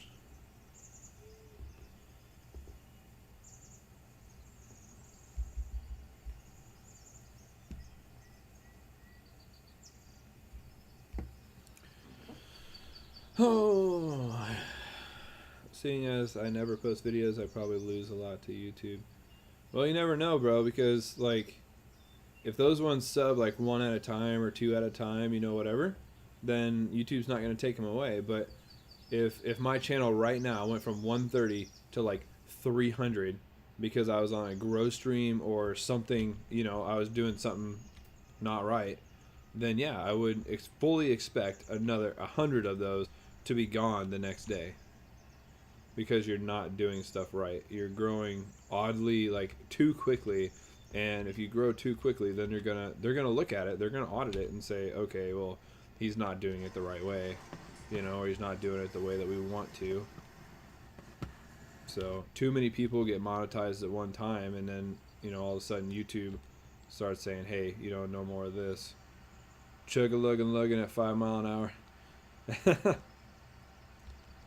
That's awesome.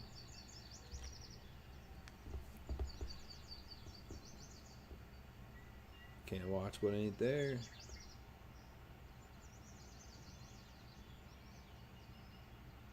Oh, really? He left that one row at the end? You jerk. Seriously, do your job. Sub to my friend, but don't watch his videos. Yeah, I get it, but that's the thing is you still, it's hard to explain. So if you just go sub to sub, back and forth, and yes, your sub counts if you're still subscribed to his channel. If you're still subscribed to his channel, yes, your sub counts. But you have to look at the activity. If you see people going into grow streams all the time, and they're the ones complaining about losing subs, like when we go on the Rob's channel, right, and we plug, let's say, like T Lovett one night, or on my channel, T Lovett one night, he gained like 40 or 50 subs. And then I was watching his sub count. I refreshed, and he lost 35 of them because it's not a trend on his channel. It's not a trend on his channel, and it doesn't align with the past ways on his channel. So he is obviously doing something out of the ordinary. So yeah, they're going to take him back. And then those people who subscribe to him are going to go back and subscribe again. And if they do that, then it's probably going to stick. But YouTube is combating sub for sub so hard right now because they're really getting sick of people growing too big with zero content and not doing anything.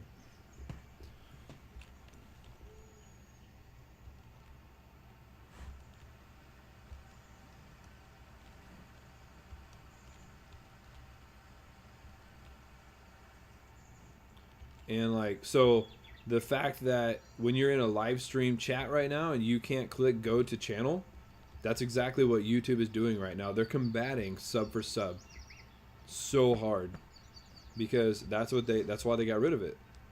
I had a one-on-one with a YouTube admin trying to fix that so we could get it back and get it back as an ability on our channels, because as a mod it really helps to be able to check channels to make sure they're legit when they come into the chat asking for stuff. It really does help us. Now, yes, we want it for the same reason everybody else wants it, so we can hurry up and go subscribe to people's channels. But the thing is they took it away because sub for sub channels ruined it. Wait, hold on. Oh, I gotta go to the ranch. Dang it. See, Kittle? Almost lost my money again. I lost a lot of subs when I was doing a giveaway. Yes. So, Zarek, that's probably a combination of people subscribing, entering the giveaway, and then leaving as soon as they didn't win something on the giveaway. And also YouTube taking some away because you grew abnormally fast. That's not a trend with your channel. Now, I guarantee some of those were jerks who just subscribed, left a comment, and then when they didn't win the giveaway, they unsubscribed. That happens. It does happen.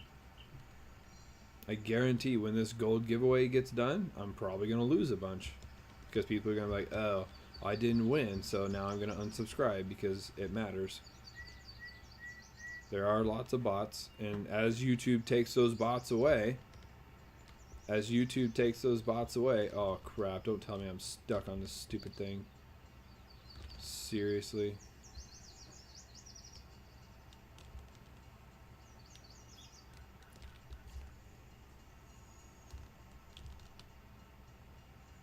You gotta be kidding me.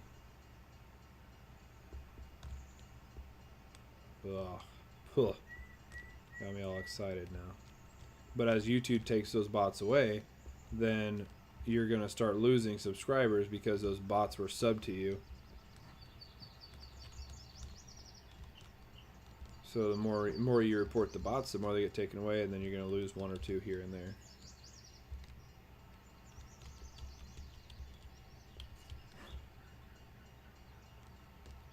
I don't know why that train stopped right there.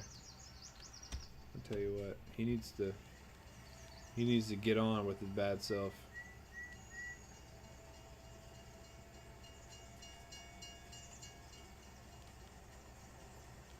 Yeah, Kittle, I can imagine that too. They were fighting on those two that were in a race. Yep.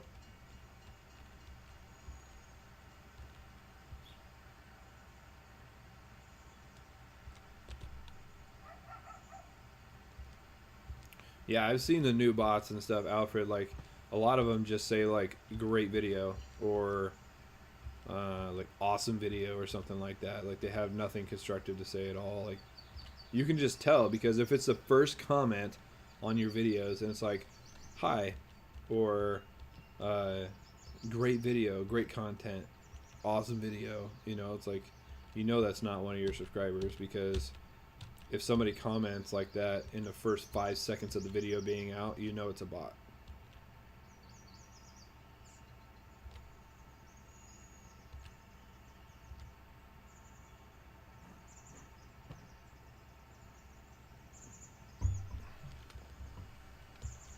Can I be your friend? Yeah. Hey, want to be friends? Great video, want to be friends? Yeah, delete. Hey, Johnny Kilo, thank you, brother. I appreciate it. Appreciate ya. India is big into sub botting and go over Fiverr and have 1,000 subs by tomorrow. Really? I do watch, so Davey504, I watch him a lot, and he uses Fiverr for those type of things, like to get some content for his channel. I didn't know it was an India thing. Yeah, loved it. Remember when you reached 400? I've never seen that one. It was on Paul's spare time. Yeah. I had some say want to be YouTube partners. Yep. I had an email actually, because I have an Instagram account. I have an email that came by and said, "You look like you would represent our brand really nicely." And it was a bikini brand. Bro, I'm not wearing a bikini. Not happening. Not happening.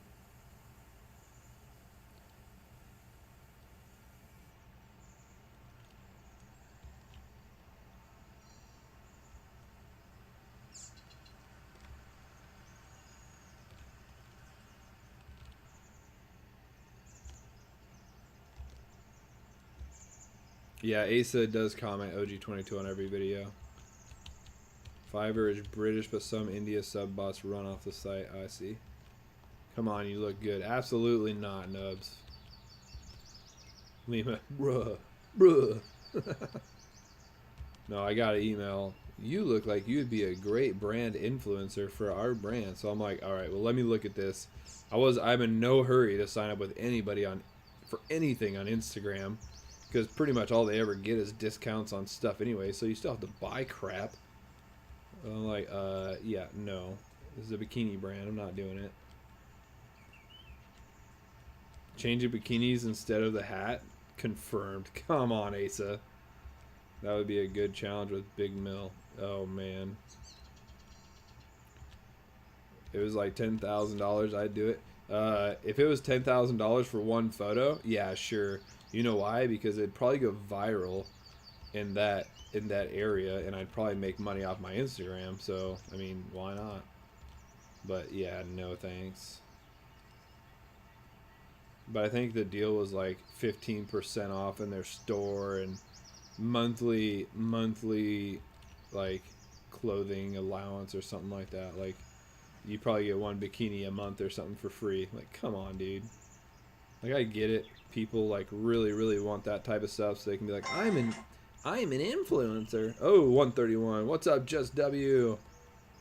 All the gaming YouTubers get sponsored by NordVPN or Raid Shadow Legends. I've seen NordVPN a lot. A lot. Like, on a lot of different channels. And it's funny because so many people like, do you want to protect yourself on the internet? And like, alright, dude, sure.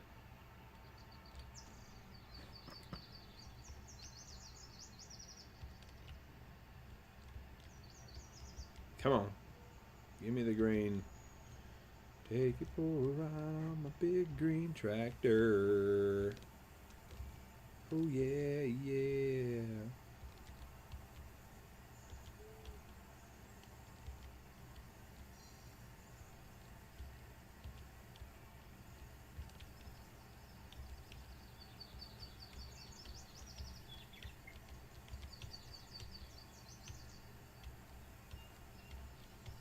Wear a ski mask, and after the photo, I'd delete my YouTube channel. Yeah, but they would own the picture, so they'd just put it out. Home security one I've seen a lot too. Yeah. There's a lot of them going around now that, you know, people are sponsoring people left and right. But hey, advertisement's advertisement, right? Good or bad. One right now that's sponsoring a lot of people is Honey. Honey is sponsoring a lot of people right now because they're trying to get a lot bigger because they just partnered with PayPal. Do you even have weeds turned on, bro? No, I don't. What's up, Daniel Roberts? How you doing, man? So PayPal just teamed up with Honey. I'm pretty sure they actually bought them. So they're really pushing lately for a lot of channels to push Honey. Like Manscaped is a big one too. So what is it? Mr. Beast is sponsored by Honey for a lot of his videos. So, you know, of course they're making millions of dollars. You know, if he can just go out and give away $50,000 like he does and stuff like that.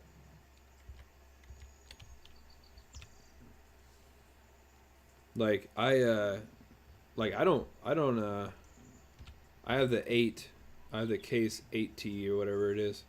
But like I don't hate on Mr. Beast at all because he's usually giving to people who need it.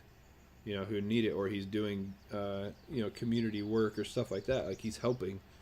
You know, even the ridiculous stuff he does, he gives money to those people. Like the last video he put out was making the tallest Lego. Well, yeah, they are, Michael, because it uses cookies. But like they did the tallest Lego tower, and in the winner got, what was it, like 50 grand or something to split between all the teammates. But all the teammates, they got that money, and then they had to spend it within an hour. Well, a lot of them were like given. The one guy gave it to his mom and gave his mom a place to live for a year because she didn't have a place to live. One of them gave like 4 grand to his brother or something. Yeah, Mr. Beast is actually a good guy. Yeah.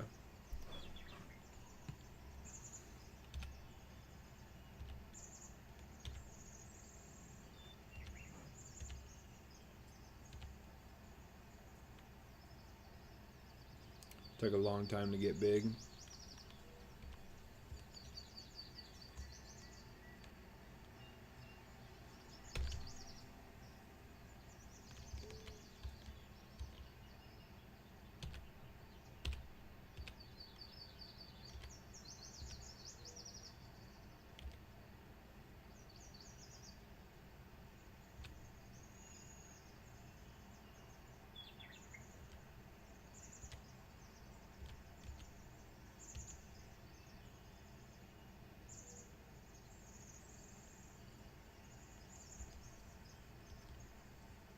Oh yeah, the one gave it to his brother for student loan debt. Oh, that was hilarious because when he gave it to him, he just like threw it at him and said, or his brother like threw it up and stuff, and he's like, "You're picking that up." Oh,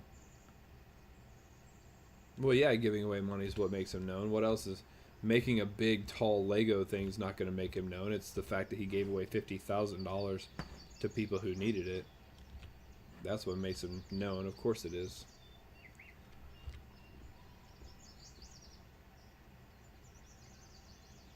Yeah, Garrett cares about his subscribers to a bit. I mean, he does walk around and he will literally say, "Show me your phone. Show me that you are subscribed to my channel, and I'll give you $1,000, or $5,000, whatever."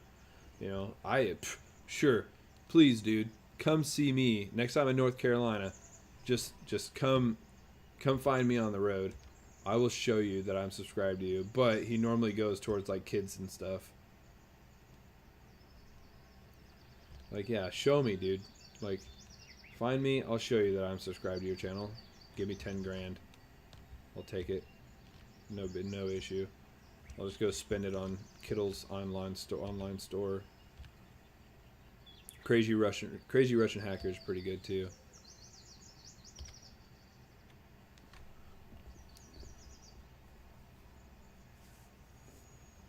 That's the other one I watch. Hydraulic Press channel.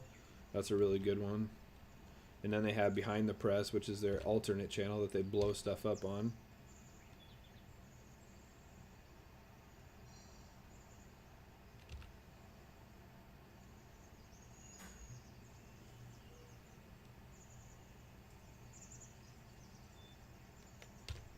Yeah, Asa, I agree.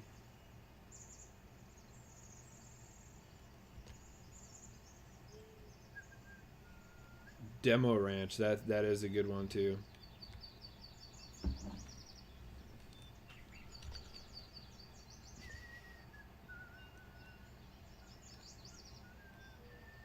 Steve eat old MREs. I don't know if I've watched that one.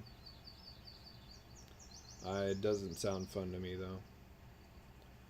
That's why I like put stuff in people's end of stream. Yeah, that's pretty cool.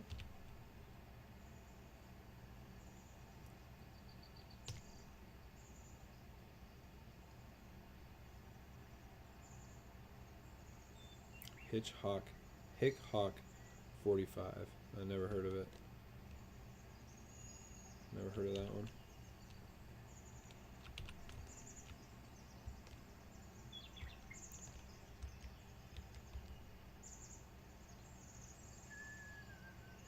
Steve, 1989 MRE info. He ate some really old ones.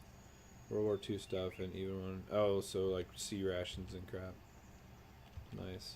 So I had meals from Latvia, Lithuania, and Estonia. They were absolutely horrible. I don't know how those guys can do it. Like, I thought our meals were bad, and they're really not that bad. They just have a really, really off flavor to them because of all the preservatives. Like, I get it. But, like, these things, oh my, the bread. Like, some of the bread that was in there, like, would break your teeth so bad. Come on now. Marble Runs, yeah, Marble Runs is good. I do like that one. Gels Marble Runs, that's a good one. It's one of the very few that I actually have the bell turned on for.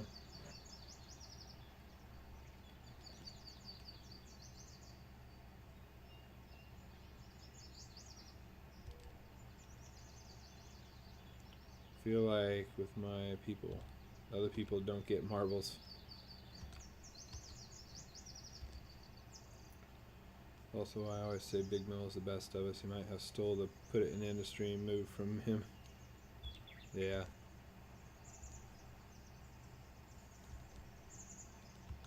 Big Mill does like to give a lot of stuff away when he wins stuff. I don't hardly ever win things, so it's kind of hard to. And like when I'm donating, so when I'm donating to channels for rolls and stuff, I'm kind of a really big cheap ass because I kind of get the thought of like my money's my money and I'm gonna get what I get, you know. But I don't know. I do wish I could just give more stuff away, but you know, I've given away a lot of stuff that's come to bite me in the butt. But yeah.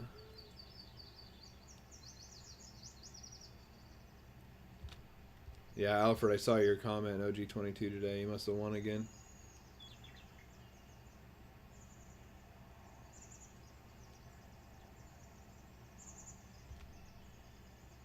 Well, Michael, Alfred probably wrote the bot. I mean, he does control the Discord. He's very computer smart. So he probably said, hey, CHC, you should use this bot. It doesn't have any secret script in it at all. Trust me. Trust me. Be one of us.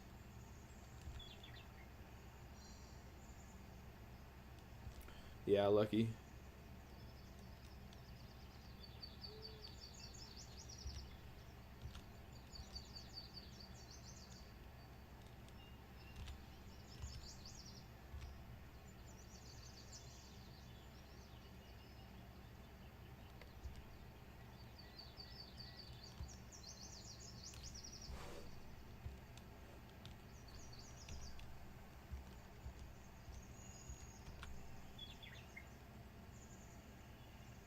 Yeah. It's like enter space 1 space space space space space. So it actually is like 10,000 instead of 1.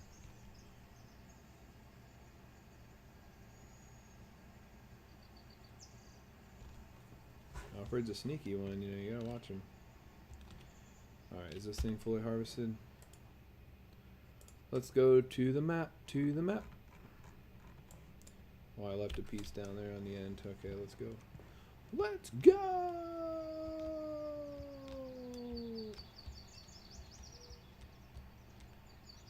Right, I understand that, Asa. And I think a lot of people do. They look at it that way. Congratulations, one. Yeah. 48.90 if it's a fair trade. Yeah. Yeah, your no-show reward, it wins literally everything. Just ridiculous. I didn't come here for the giveaway, but I mean, if I won, then I won.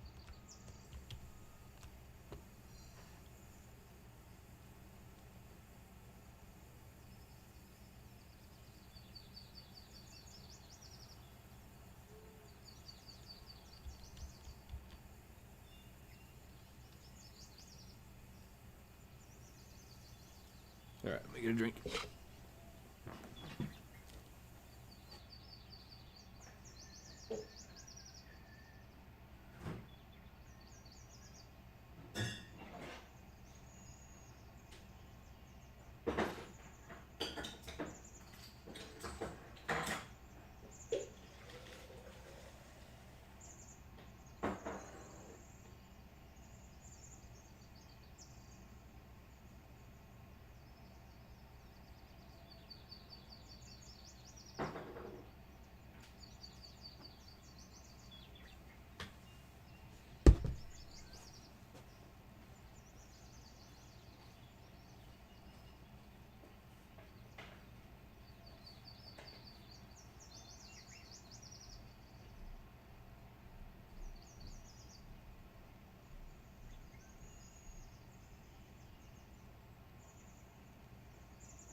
go. Super chat is okay. I like donations because they're what keeps the stream moving. Yep. I just got a PayPal. Nubs, you just got a PayPal? Alright, what'd I miss? Daniel, that's true. Mama Mill is getting lucky. Mama Mill does get pretty lucky lately. Perfect. The channel. I get my free stuff. So, Kittle, I won on Silver Nitrates tonight for the first time ever. And actually, like, I didn't know how he did the coin roll hunting thing when he gives points out and stuff. I just didn't know, so I was like, all right, I'm going to go. And so I did that, and I got a couple points on his thing. And then I won the end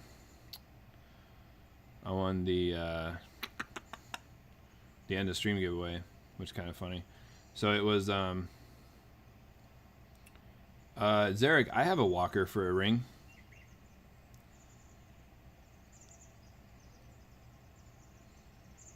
Yeah, it was. That's what I was talking about, Michael. Like, it was Lima. I've won on Rob's twice. One was like a year and a half, almost a year ago, and then the other one was last week or 2 weeks ago, something like that. But you just gotta stick around. You just gotta keep doing it. Earlier today, stream I probably donated over 1,000. Yeah, and donos, it doesn't hurt me even though I'm not rich. But thank God I've been given some back, like 90% or $200 under total. Yeah.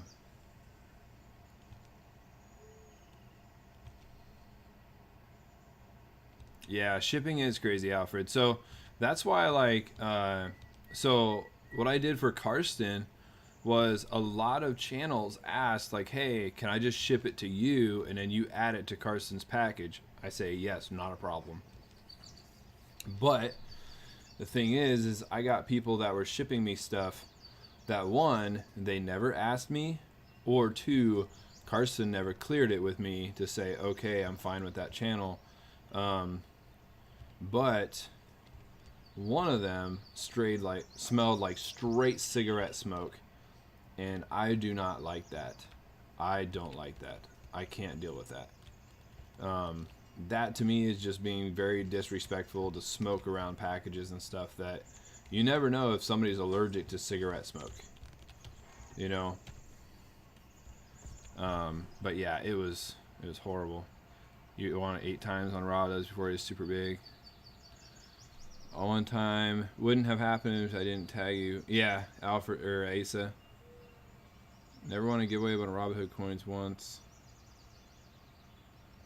Yeah, Michael, I have a box right here. I have a box right here that says Alfred R, and I'm going to send it to him once it gets full. It's a small flat rate box. So that's everything that goes to Alfred. Usually just gets shipped once every other month or whatever. Whatever, Michael. Oh, yeah, you've got some package. Yeah, I hate that. I absolutely hate it when people that smoke, I don't care if you smoke, truly don't. Do whatever you want to do to kill your body. But, like, you're smoking around a package that's going to come to somebody's house, possibly be around children who have to smell that, you know? And it's just disrespectful to send a stinky package like that. And I get it. The people who smoke probably don't even realize the smells. But, come on. Right, and Alfred always asks, like, hey, you know, can I do this, whatever. Well, last time when Karsten didn't ask, I said, hey, just let me know next time, please, like, who's going to be sending stuff to my house. I don't care who sends it, as long as you ask first and just say, hey, by the way, can I send stream winnings to you from this person? Yep, no problem. But when it comes and it smells like straight ashtrays, it gets really annoying. Had packages with dog hair in them, yeah.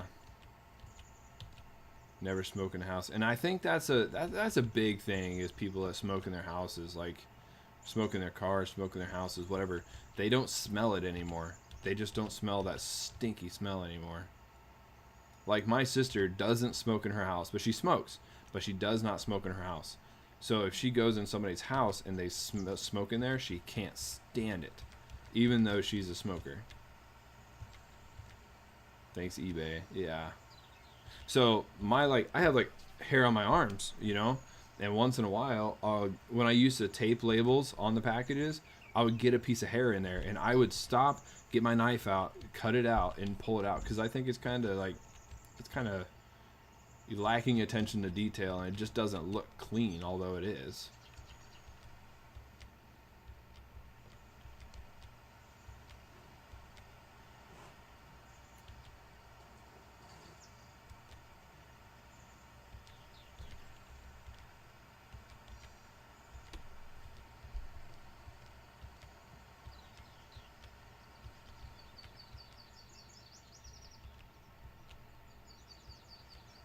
But I think Carson got mad at me when I asked him to ask me next time, like, hey, could you please just, let me know if somebody's going to be shipping something, because he hasn't talked to me since. So I was like, okay, well, whatever. I know I come off a little strong-willed, but all I ask is for a little bit of respect when I'm paying your shipping bill to Germany, which is like $60. Had hair in a package of tape. Most times just start over. Yeah, like either start over or I just take my knife and like get under it, pull it out, and that's it. If it's only one hair. But the thing is I print the labels, and usually I learned my lesson to not close the label so you can print it again. Because then you got to go back through your email to print it again. What did you harvest that is black? Right, Asa, it is. Sunflower seeds. That was all sunflower seeds, Lucky. And actually, let's see, I can probably claim that now. Yep. So that was sunflower seeds. And another black one is canola. Canola's another black one too. Cut out the piece of tape, yeah. Yeah, Asa, like, it's one of those things where I'm very upfront with people. I will tell people the truth, exactly what I'm thinking, and a lot of people just think that I have literally gotten emails saying that I am the meanest person on YouTube. I'm like, okay, well, evidently you don't like free silver or gold, so that's fine. You don't have to be on my channel, you know? Is it flowers? Yeah, sunflower seeds. So it's sunflowers, but then sunflower seeds is what it harvests. But canola is like these little tiny black BBs that are just super, super small. And what they do is they boil them for canola oil. Alright, let's stay up here and let's see if I can get another contract. Let's close. I got labels now, but ran out on ink after 2 sheets. Oh, nubs. Dude, I'm telling you, you need to get a label printer because you never have to buy ink for it. You never have to buy ink for it. And all you do is buy labels or rolls. I bought 10 rolls of labels for like, what was it, like $25 or $35, one of the two. And those 10 rolls are going to last me the rest of the year. Yes, it does look like poppy seeds, Lucky. That's what canola looks like. And so, but this label printer cost me $179. But it has saved me enough money on all the ink I was buying and time. It is the fastest thing once you get it set up. And if you get one, call me and I will help you set it up on PayPal. It is super fast. Right, it is called rapeseed. So in Germany they call it Raps. Yeah, the Dymo, Alfred. So in Germany they call it Raps. Raps. So I had to like look up what they were talking about. But yeah, canola is what we call it. Let's see, fertilizer, field 7. Don't feel like doing that one. Harvesting. Let's do all the harvesting ones. Let's see, this one's... Ooh, what is this? Cotton, huh? Cotton, field 4. Where's field 4? I bet it's huge because it's got 2 things. Okay, and then you gotta take it to the spinnery, which is all the way down there. Is label printer on my Amazon list? I don't know, Michael. I don't think it is. Let me look. JW.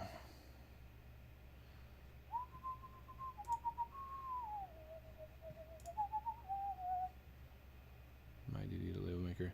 Yeah, so Lima, If you want one for shipping, this one is 4x6 labels. But there's also a label printer that's has smaller labels as well. It does smaller labels as well. So like Seeker doesn't do stickers, right? He just doesn't do stickers. So he prints out his own stickers. You know, he prints out his own stickers on that Dymo label maker. So let me see here. It's not on mine, but I am going to add, actually, so there's the, what is this one? This is the 4XL. So the 4XL is the one I got, and it works fantastically. 4XL. So now the price on it is $249. When I bought it, it was like $179. But you can buy the machine and 10 rolls of paper. Actually, that's kind of a rip-off, but anyway, so the printer itself is now $249. I can add it to my list right now. Let's see, find to streaming help, and let's add to, oh, you can only get it once. Okay, but yeah. So I got that and had to set it up. Oh, that's a good idea, Nubs. CHC prints their own cards. Yes, they do. Yep, that's for sure. But so like now that we kind of figured it out for people, please use goods and services. What that's going to help me do from now on is print labels instantly. All you have to do is click print label. All you have to do is print label. That's it. And type in how much it weighs and click print. That's it. Or pay and then print.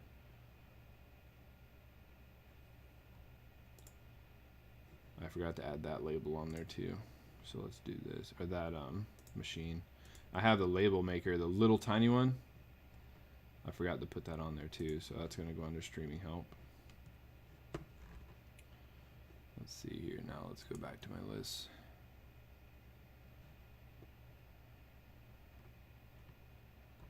Alright, idea list. Let's see if it made it on there. So streaming help now has the label makers, the printer, the two little label makers. And I put that book on there you told me about, Kittle. The coin photography one. What kind of scale do you recommend? Alfred, I have that one on there. There's, I actually just use a cheap one. Oh, for mailing. So for mailing, I use this one, which is just simply my little coin scale. Because nothing I have goes over a pound. Nothing I have goes over a pound. Now, I have a cooking scale. I have a cooking scale that goes up to 11 pounds. So 11 pounds would work. Now, Nubs, what I'm going to warn you about is I wouldn't put anything on the label that says coin on it or refers to the package being coins. Because you're just asking for stuff to get stolen. But, I do have those two. One of them goes up to 500 grams, which is a pound, a little bit less than a pound. And then the other one goes up to,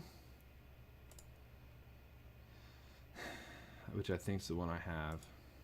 Come on, open. It goes up to 3,000 grams. So there's two different ones. The square coin scales, yeah. So you send you the link for the Canada book. Yeah.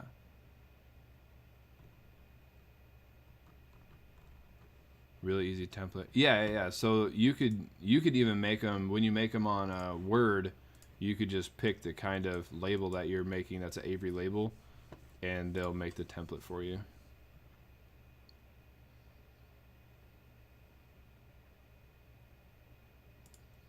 Okay, Zarek, I'll send it to you. Thanks for letting me know. Alright, so let's see. This is cotton. How do I use that harvest? Or not the harvester, but the baler. The bale thing. Okay, let's do this. We're going to learn something today.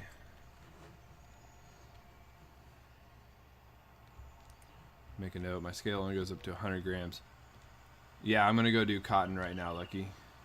I've never done it before in this level, so I'm going to go do it. I've done it before on my other one, but I bought all the equipment because I have like $180 million in that land. This one I'm trying to do everything right.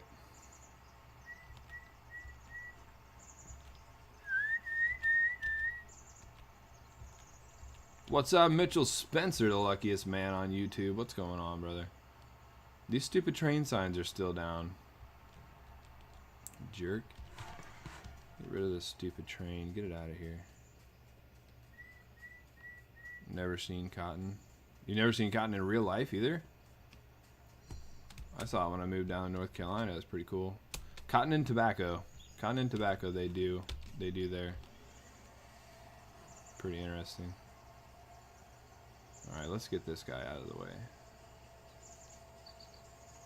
We're just gonna send him on down the hill.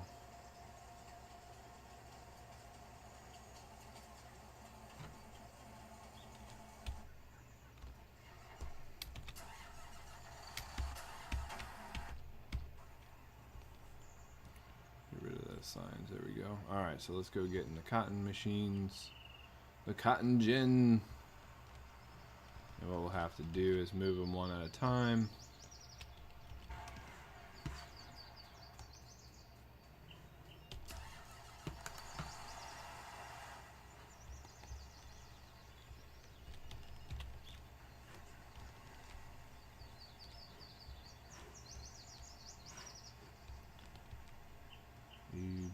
What are your thoughts on buying silver on eBay? So I have bought a lot of silver on eBay actually because they have good prices. There are some good prices on there.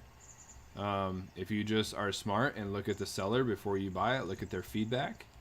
One thing that I look at is revised feedback.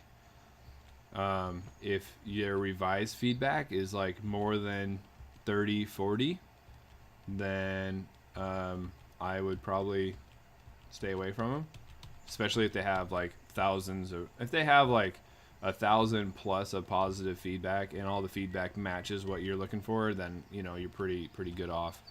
I also, a good site to buy silver off of, if all you're looking for is junk constitutional, they also have a lot of commemorative dollar coins, is MBARR coins, MBARR coins. They do sell on eBay, they sell on Facebook, but they have a website. You can go there and you can get stuff for a good price too. And the good thing about them is that they're almost always in stock for what you need, which really helps. Yeah, I'm gonna go check that out because you said commemoratives. So they have commemorative dollars for $15.84, I think. For the $1 silver coins. Now you don't get to pick which ones you get.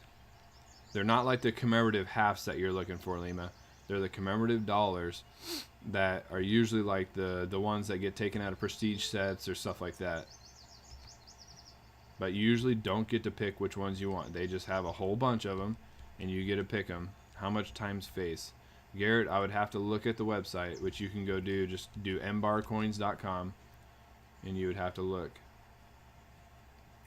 because I couldn't tell you right now exactly what they're charging, because last thing I bought was a few peace dollars from them, and they have pretty decent prices on peace dollars too. I usually buy a few peace dollars every week and put them in my cases.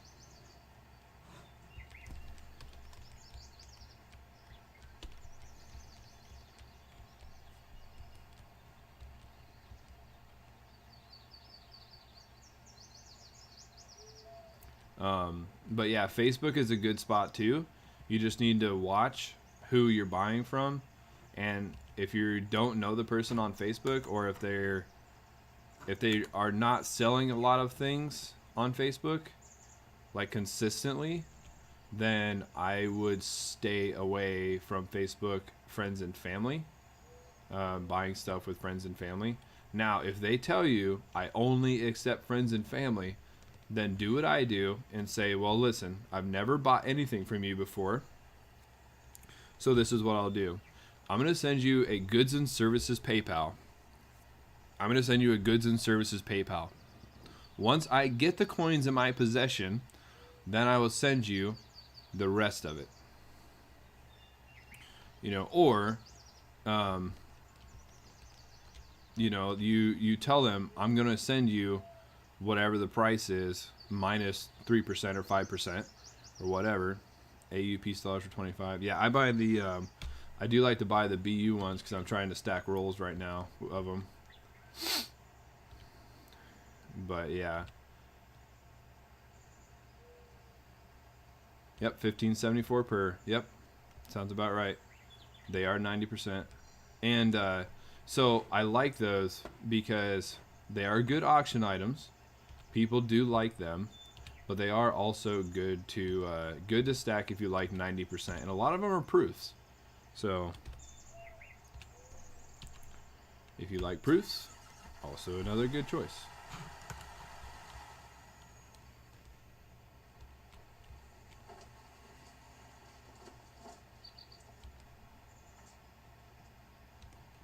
$15.70 face value. Yep, that's a good deal right now. Right now, it's a really good deal for 90%. And actually, if I think about it, I might have to go there to get some after stream tonight or tomorrow when I wake up, because I do need to stock up again.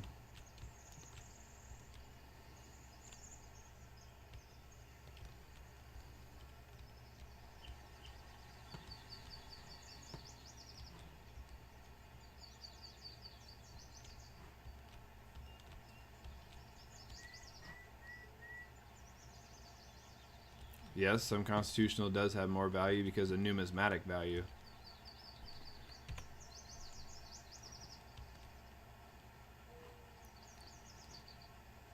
It's like paying $900 for a penny. It's only worth a cent. You can only spend it for a cent. But if it's a 1909 SVDB, it's got numismatic value because it's a coin that is worth a collectible value.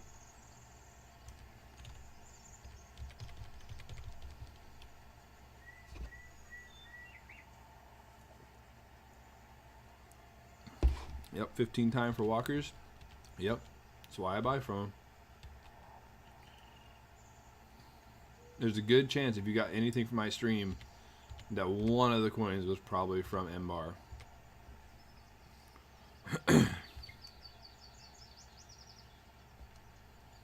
And they'd ship fast too, which is really good because I hate buying something and then in like 4 days you get a notification saying, oh, it shipped.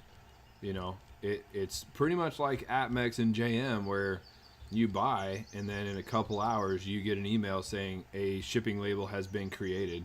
You know, like the package isn't at the post office yet, but a shipping label has been printed at least, so all they have to do is drop it off. I see a cent for $100,000, I believe. Nice. That's crazy. Majority of the shipping is free. Yep. Because it's already factored into their price, you know. A lot of places that are $100 and you get free shipping. You know, APMEX is that way, JM is that way, $100 free shipping.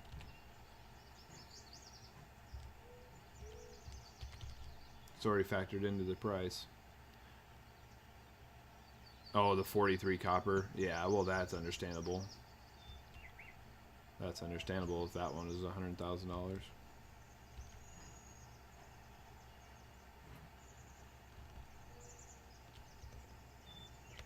Totes.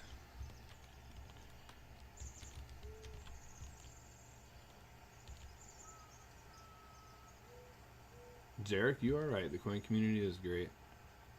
It is.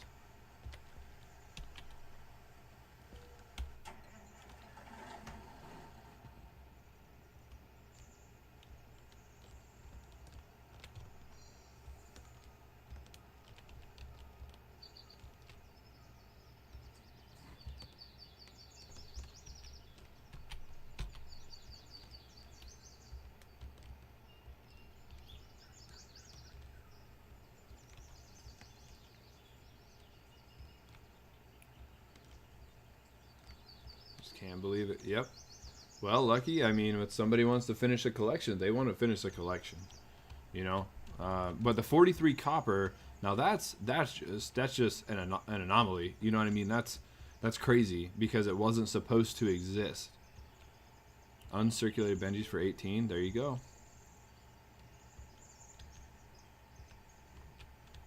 Yeah, $20 face plus tax and shipping. Yeah. NGC MS69 or higher. Eisenhower silver commemorative dollar. Nice. See you later, Asa. Thanks for being in the stream tonight, man. I appreciate you. And thanks for the package you're going to hopefully send out tomorrow so I don't have to keep waiting. Let me know how much I owe you.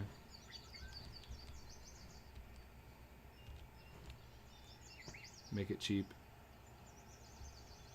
Kidding. Alright, did this guy poop out a cotton bale yet? So I can go pick it up? 44 steel. Yep. But that's the thing. They're things that should not exist. They absolutely should not exist. So I totally understand that they're going to go for super high prices.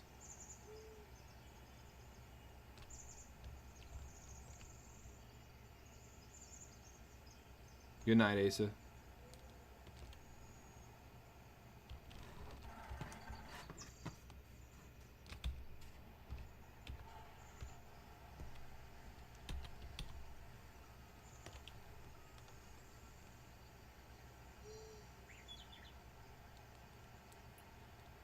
Finally have an off day. Good. I'm glad.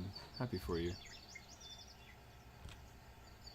Or a day off, I guess. An off day would suck, but a day off would be good.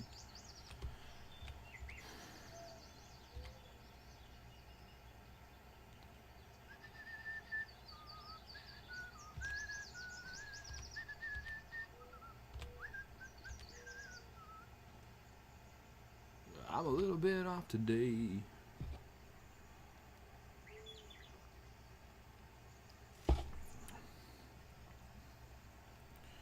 Right.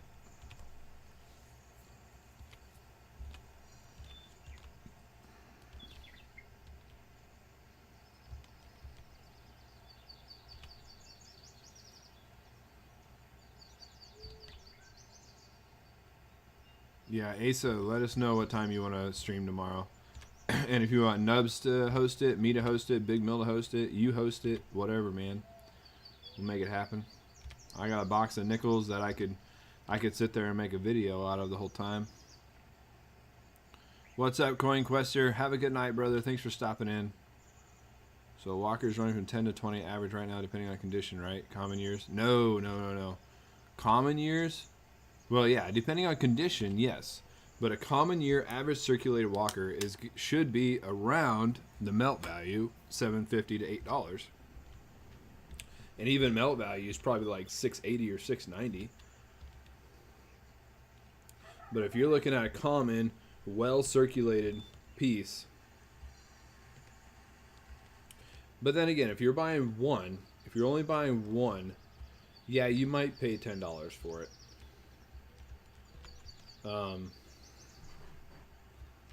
You know, it's one of those things. The more you buy, the cheaper it is, obviously. In the evening, all right.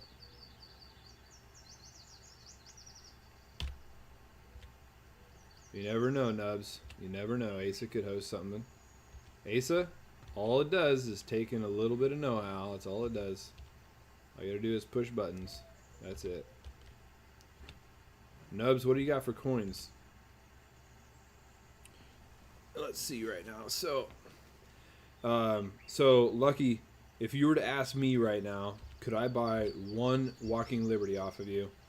I would say sure, for $12, $13, $14, because I have to ship it to you. You know what I'm saying? And because you're only buying one. Now, if you were to say, hey, I want to buy a roll off of you, if I had a roll to sell, I would say, okay, 17 to 18 times face, and I'll ship it for you, you know?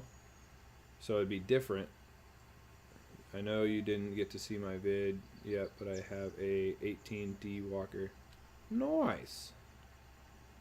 You got pennies. Okay, I got a box of nickels, so we'll just hang out and hunt what we got, I guess. Alright, so let's see. A Walker, one Walker, the melt value right now is $6.34. So, I mean, even so, melt value technically on a roll is 12.6 times face. We're paying 17, 18, 19, 20 times face for constitutional and an average circulated condition. You know, of course, we're paying premiums. You know, it's going to happen because the demand is starting to go up, the supply is starting to go down a little bit. You know, everybody's rushing to buy. 15 walkers, 3 great condition. If I was to sell, I'd probably get 200 for all. 15 of them. So if they're all, if there's only 3 in great condition,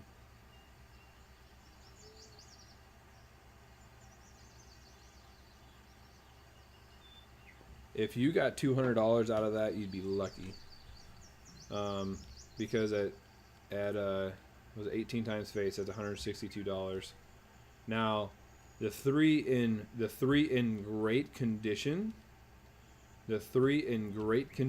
I would sell by themselves because you're going to get more money for them than if you were to put them in a roll of average ones. If you put a roll of average ones and like a couple of great ones, nobody cares about the great ones. They care about the other 16 of them that are average. See you later, Garrett.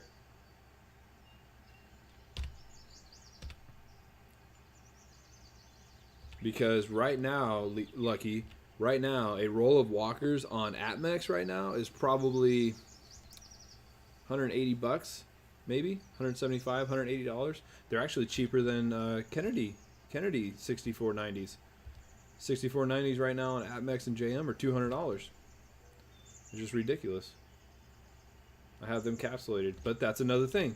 When people buy stuff in bulk, they don't care if they're capsulated. They don't care. They don't care if they're in a plastic capsule because you know what? If I were to buy all of them, you know what I would do? I'd take them all out and put them in a tube because I'm going to be giving them away. So the thing is like it's good that they're capsulated if you have them really, really nice ones. But if they're not in AU or BU shape, nobody cares that they're capsulated. What they're going to do is they're going to tell you, okay, you have a walker that's a common date, really, really good condition. Okay, cool. You know, I'll give you $10 to $15 for it. What's up, Carper? How you doing, man? Thanks for watching. I mean, yes, condition is everything for a lot of things. But it also depends on where you're selling, who you're selling it to. Like, sell it on a Facebook auction and people will start bidding on it. Yeah, you might get $20 to $25 on it. Because people want that coin, or there's people out there that we all know they cannot mentally, they cannot let themselves lose an auction, so they're gonna just keep bidding and bidding and bidding, whether they're overpaying or not. Now if they were actually graded, then that would help you because then you could actually go off of price guides, you know, stuff like that.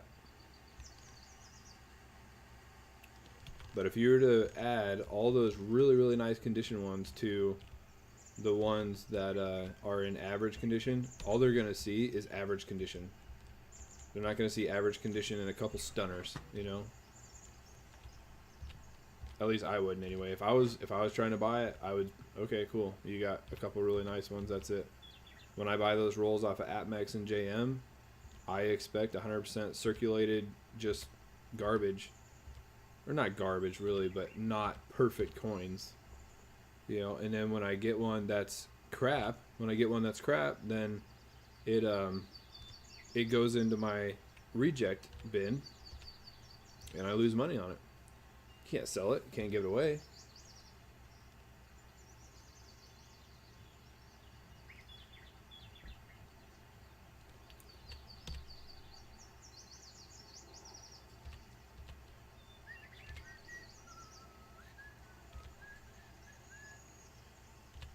I'm a little bit off today.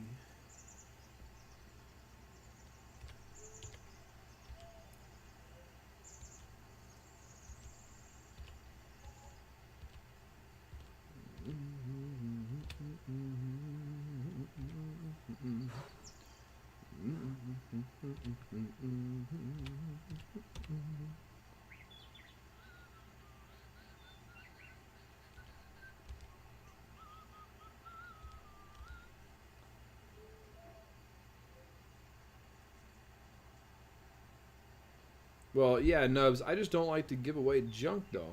I don't like to give away crap. So what I'm going to do is this whole thing of silver rejects, this whole thing is going to be a giveaway one day. And that's the thing is, I don't want to say, hey, I have this really, really damaged, crappy coin that I can't give it to anybody. I just don't want to give it to anybody because I want to give away good stuff. And I'm going to say, listen, this is not the nicest coin in the world. What it is it's junk that went into the silver reject pile. And you're literally getting it for free. So that's what it's going to be. I just can't bring myself to give away stuff that's just garbage, one coin at a time. I just can't do it. Like, I have coins that one of them looks like it was half waffled. Like, straight chewed on. Like this. If you've never seen a waffled coin, look at that thing. It looks like it was half waffled. And they just, they quit on it, you know? But yeah, I have plenty of this stuff that's just junk. Now, what I may do is just start saving it and then eventually make a 90% melt hand-poured bar. You know? Yeah, dateless SOQs, that's not junk. It's still an SOQ, not junk at all. A whole roll of war nickels I put in a rock tumbler. First start collecting, disappointed whenever I see them. Yeah, are they just destroyed? Like polished destroyed?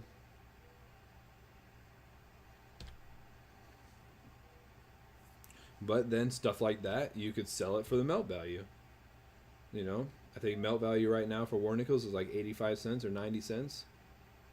Still 20 times face.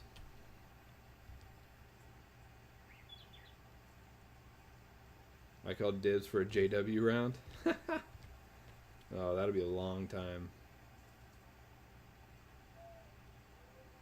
Got a barber half that's pretty bad condition. Is that an okay coin? Well, I mean, depends on the condition, Lucky. Now, what do you call bad condition? Is it just slick? Is it just slick? Can you still tell the date on it? Does it have a mint mark? Can you still tell the mint mark on it? Or is it completely just, you know, cut up, scratched up, just destroyed? Destroyed versus clean, polished, and worn is different. Clean, polished, and worn, yeah, you've done some damage to it. But it's not just a horrible coin. Now, if it looks like a dog ate it, then yeah, I'd say it's kind of crappy, you know? But I mean, it's just the fact that coins have been cleaned or mishandled, however, doesn't mean they're just not worth anything. They're always worth their silver melt value.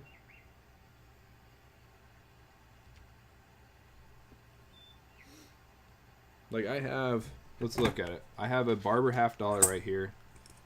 This one right here that I've been thinking about giving away. Right here. You can barely see any detail on it anymore. It's slick, right? But the thing that keeps me from giving it away is that right here it's got like a bend in the coin. You know, so I just don't give it away. I keep it. I threw it in the pile. That's where all my barbers and SOQs go into the same thing. So yeah, a ding though, a ding is not going to be horrible, and it's still got details to the coin. It's still a good coin. It's still sellable. It's still, you could still put it in an album.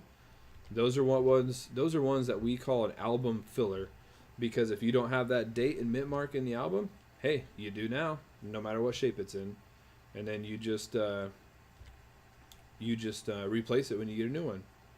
And like Gina said, if it's still got detail on it, it could make a very good ring. Somebody could try to fix that ding. AU53 barber half got right before quarantine. I have not.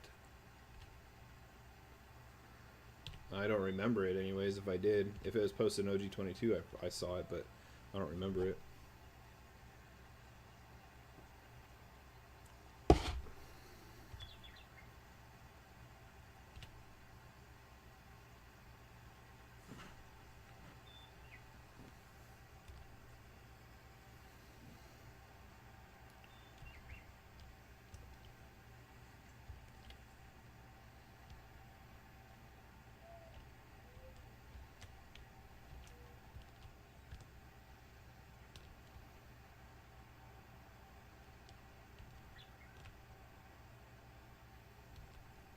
Most expensive coin you've ever bought? Dang.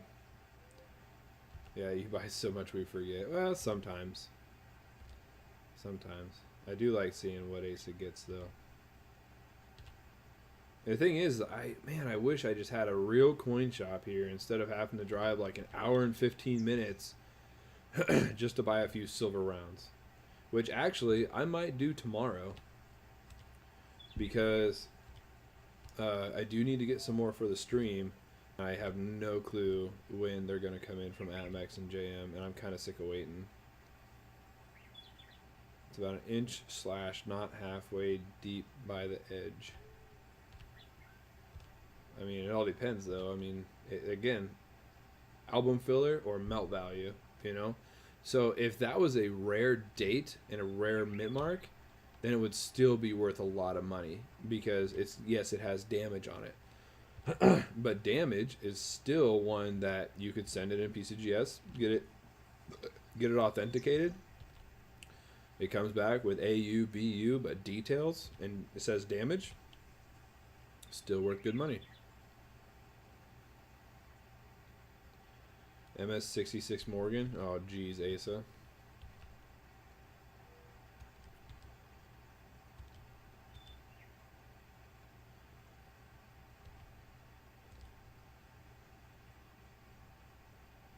Onibushu, yeah. Pawn shop. So the pawn shops here don't do anything with coins. They do nothing with coins.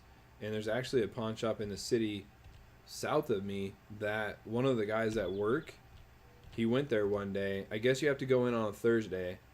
He went there one day and he got ASEs, and a bunch of other silver rounds, 1 ounce rounds, for $11 an ounce. And this is when silver was $16 an ounce. Because the guy obviously didn't pay anything for him. And he went in there and he said, hey, I just want to buy all the silver rounds you got. And I was like, dude, why didn't you tell me? He's like, I had no clue that you were into coins. I was like, dang it, come on, man. A lot of no-date Buffalo nickels, and I don't know what to do with them. Well, yeah, you could nicodate them. Or, Gina, you could go on and you could try to sell them on Facebook, whatever, as simply no-date Buffalo nickels. People will still pay 25 to 50 cents per Buffalo nickel, or sometimes $1 per Buffalo nickel to get them. If you put them in a roll, say you put them all, you have a whole entire roll, say I want $25 for the roll. You know, there's 40 of them in there. You're getting a little bit less than $1 per. You're not going to get $40 a roll for dateless, but you know, you might get 25 cents a coin, 50 cents a coin.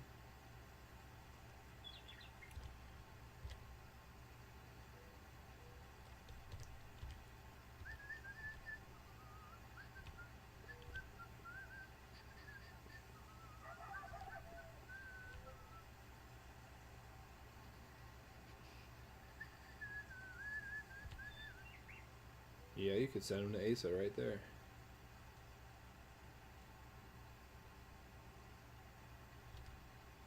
Yeah, so I tried to give out all my dated Buffalo nickels first.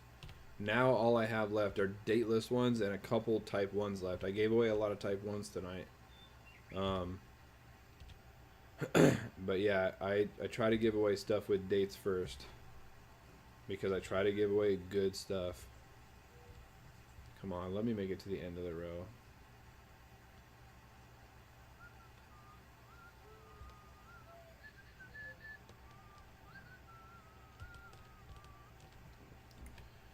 Alright, here we go. Turn that off. Higher worker, low tower strap, one Baylor. Alright, let's see why. Actually, oops, well, I guess I already unloaded it.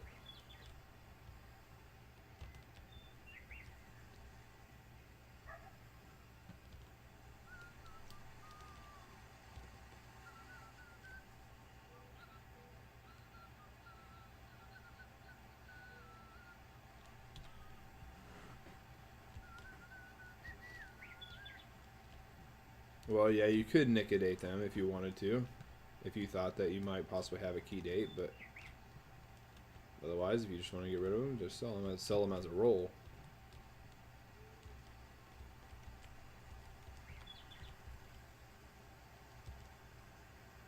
That is a cotton bale.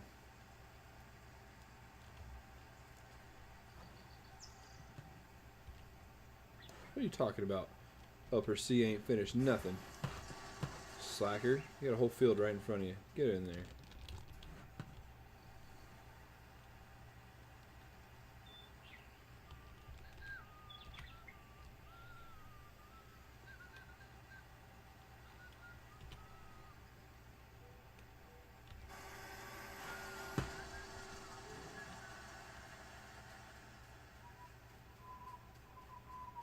Alfred, yeah.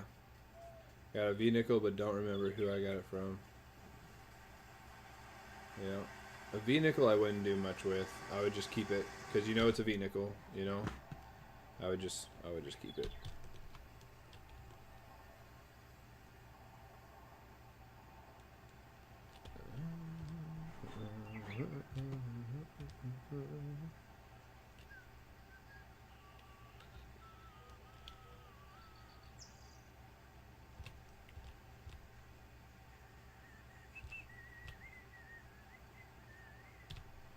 Yeah, I have a Buffalo book. I have every year that doesn't have a mint mark, and I have a bunch of them that do have Denver and San Francisco, but I do not have all of them, that's for sure. Usually when I go through the Buffaloes that I buy, I'm pretty much just looking at solid dates.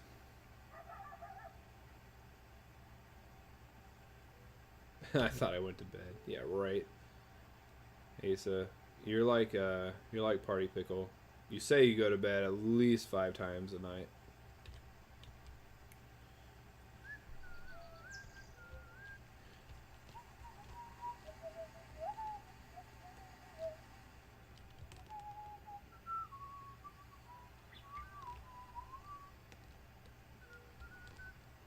Yeah, Lady, stop barking. That's Lady 2. Lady died. This is Lady 2. Kittle got rid of Lady. He's a bad dog owner.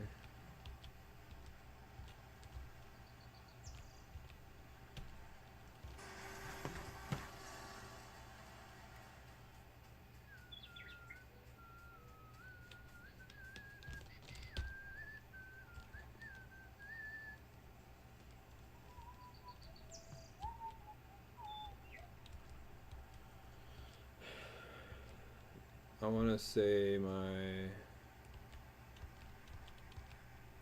rarest coin I have so far in my collection is either 40% bicentennial or my Barber's dime, quarter, and half. Nice.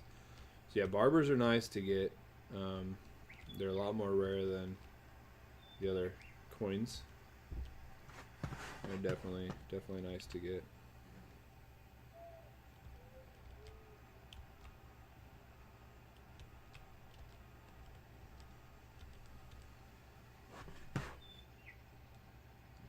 And boom.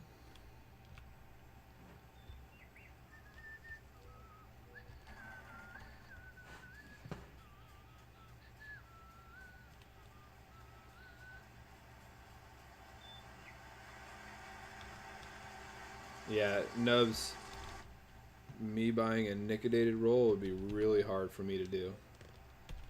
Because I bought, what was it, $7 the face value of Buffalo Nickels for $3 one time. So I would definitely not be buying ones that are already Nickedated. Unless for some reason I was like stacking them or something, which there's no reason to stack Buffalo Nickels. Besides the fact that you might want to sell them again later.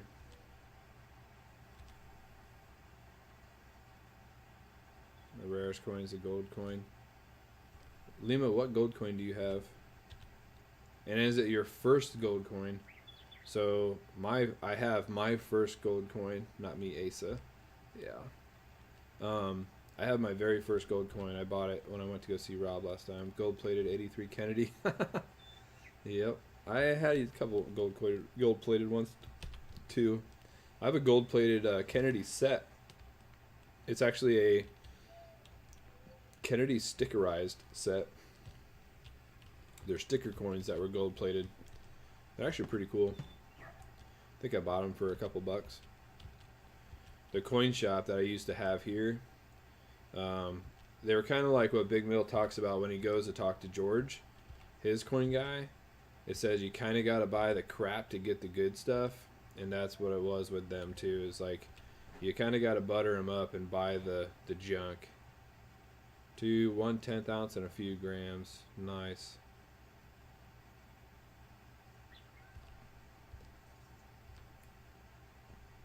Yeah, so the one I have is just it's a set, 2-coin set or something. It's right here.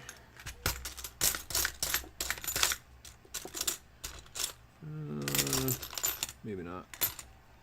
It's somewhere in here. Maybe it's right there. Nope. I don't know where it went. Who knows? Alright. But yeah, it's one of those ones that you just kind of got to buy the crappy stuff to get the good prices on everything else. That's when I used to buy a lot of Silver Eagles from them too. Because they had them for like $14. Like, sure, I'll buy all you got. Well, I got a guy coming in today to get 2 of them, so I do have to save 2. Well, hey, he's not here now. I'll give you $15 a pop. I'll give you $15 a pop. It's going to be $1 more per than he's going to give you. Well, no. Rob sent me a very gold-plated 86. Jealous? I'm not jealous. If I wanted a gold-plated one, I'd just call Coin Noob and make him gold-plate me one. My first gold coin is a reverse-proof 70 NGC Burundi JFK commemorative 2014 half gram. Nice. I'd like to see a picture of that. That'd be interesting. I don't even know what you're talking about, so I would have to get some grams.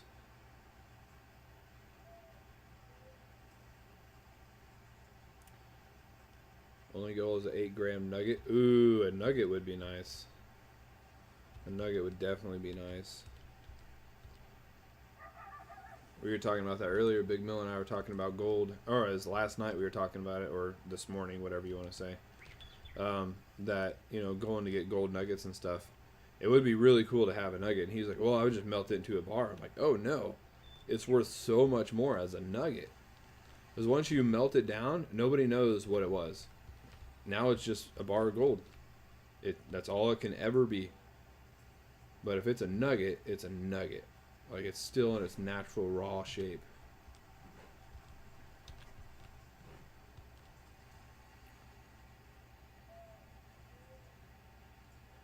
Use it for scratch tickets. Nice. I'd rather liquidate myself. Yeah. Especially it depends on how they did it, I guess. Depends a lot on how people liquidate stuff.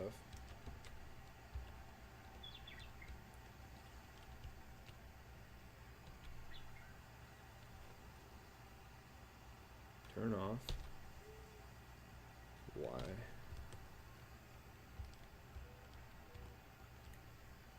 Is this gonna work? Can it work? Can it work? Oh, it didn't work.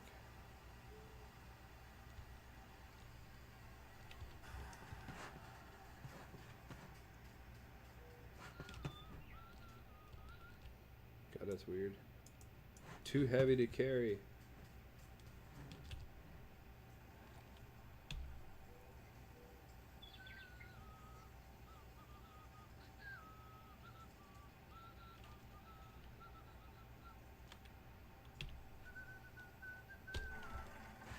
Hey, yeah, yeah. Hey, yeah, yeah. Ooh, let's crawl up in the tractor. Ooh, yeah.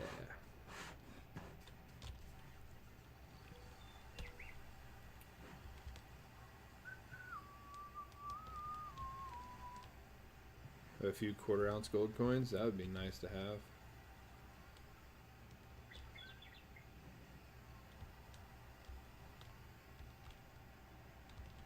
Yeah, tiny little drop. So I like to use a Q-tip. I like to use a Q-tip and just get the Q-tip wet with the Nicodate. That way I can control exactly where it's going and go from there. Alright, where do we gotta take this? To the spinnery, okay.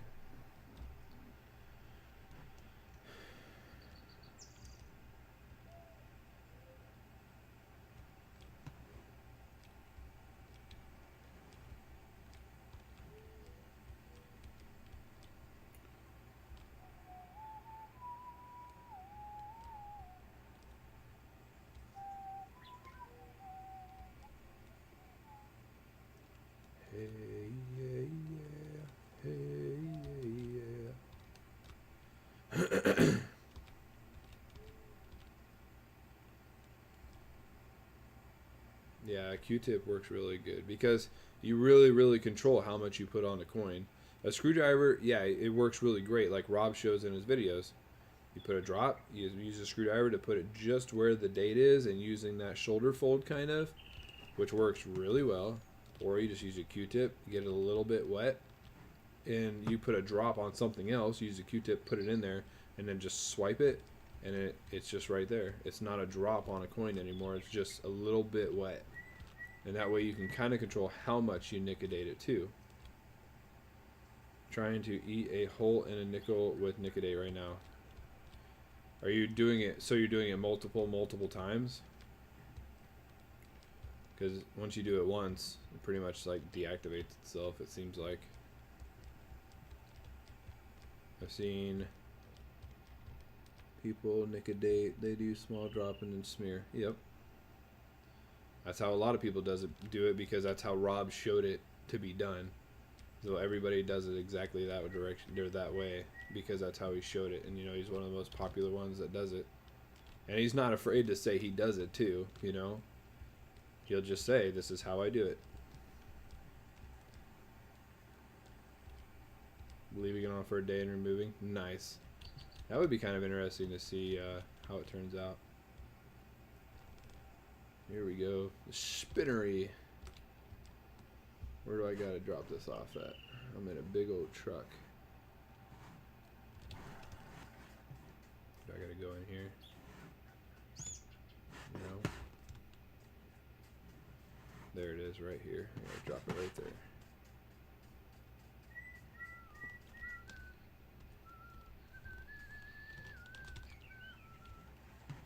Yeah. Don't you know? Yeah.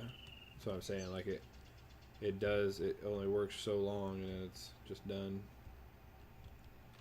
All right. Let's see. Unload. Unloading. Unloading. Unloading. Go on now. Get. Yoink. And gone. See you later. See you later, bales. 41%, 2 bales, cheese and rice. Alright, let's see where this path goes.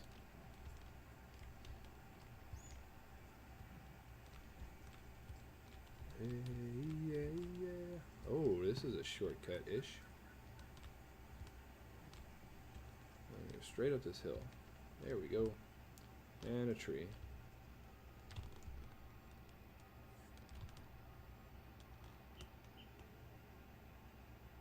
Or not.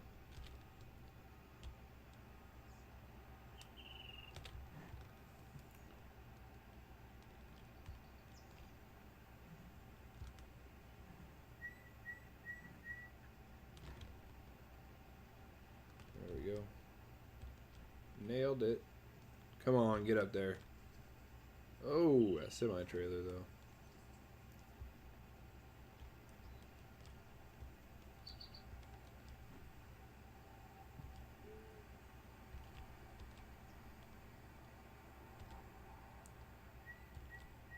Yeah, lucky. So I watched Street Tips. Street Tips really explains how it works, because it has to eat up so much of it, and you have to have so much acid per how much metal you have.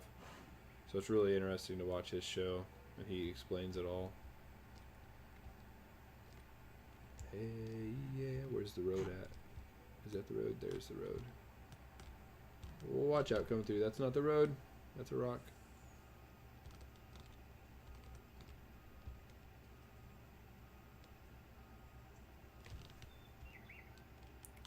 Yep, Street Tips. S-R-E-E-T-I-P-S. Street Tips. So like Street Tips, but without the T in the beginning. Street Tips. You look up his YouTube channel. Not Street Tips. Street Tips. He has a eBay page too, which is pretty cool. Why did this guy... Oh, I know why. Because the other one probably got in his way. Might have been him that's melting down Centennial Quarters. Centennial Quarters? Like the commemorative quarters?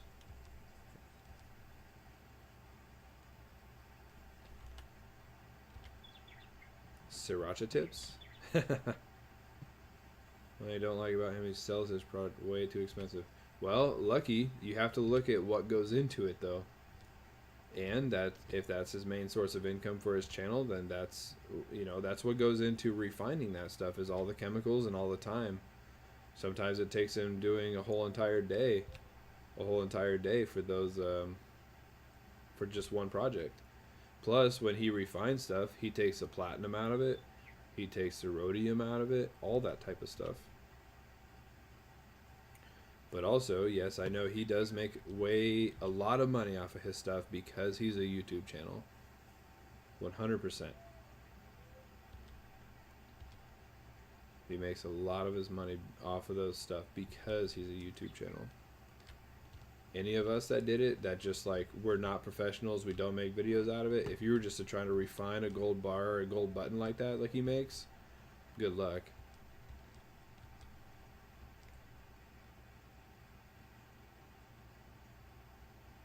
Yeah, Nubs 3 Tips did one like that too, getting gold from computer parts. It was really cool, like showing how he dissolved all of it and all that stuff, and then filtered it and then melted it all back together. Yeah, well, Lucky, I mean, if people are buying it, there's no reason why he shouldn't be selling it. You know what I mean? And people buy it because they know it's his. You know, they know the name. So, I mean, if we want to talk about stuff like that, well, let's talk about YouTube auctions. There's a lot of times where, like, I'll run Big Mills auction, right? And stuff will go for like $40, right? No big deal, 40 bucks. But other certain people have their auctions, and that same exact round, that same exact coin, whatever it is, can go for $150. $100, $150. Because they think that that person's poo don't stink, and they think that just because they're getting it from them, it's a lot higher quality.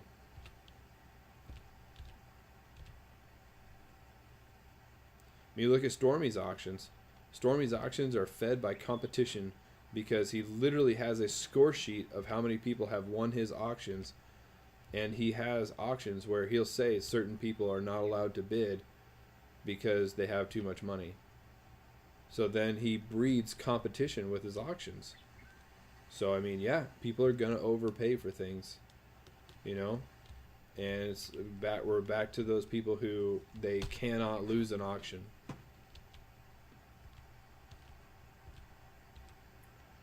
$400 worth of computer scrap and only got like 5.5 grand. Yeah.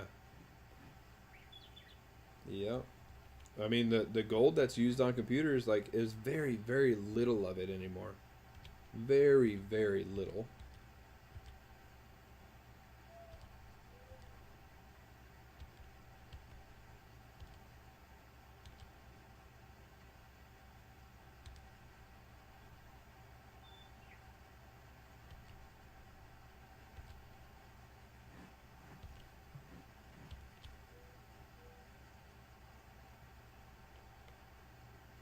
There's a lot of plastic. There's so much waste when it comes to computer parts. Especially doing that when you're trying to get the gold off of it.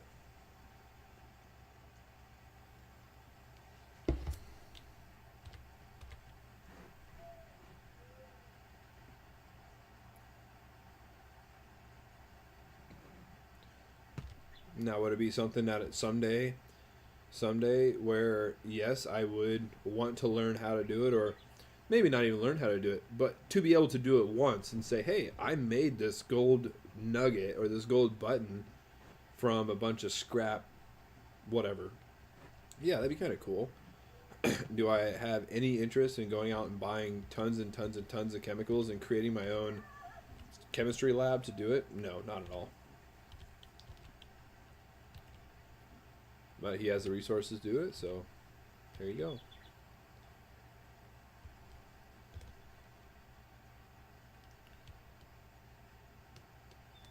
God, these things turn so slow.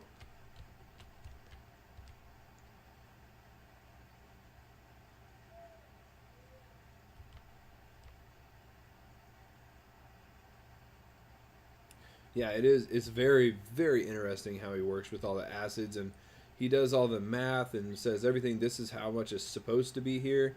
And then what's I like it when he has something that doesn't work, because then he tells you why it didn't work, and then all of a sudden it says, okay, I'm gonna fix it by doing this.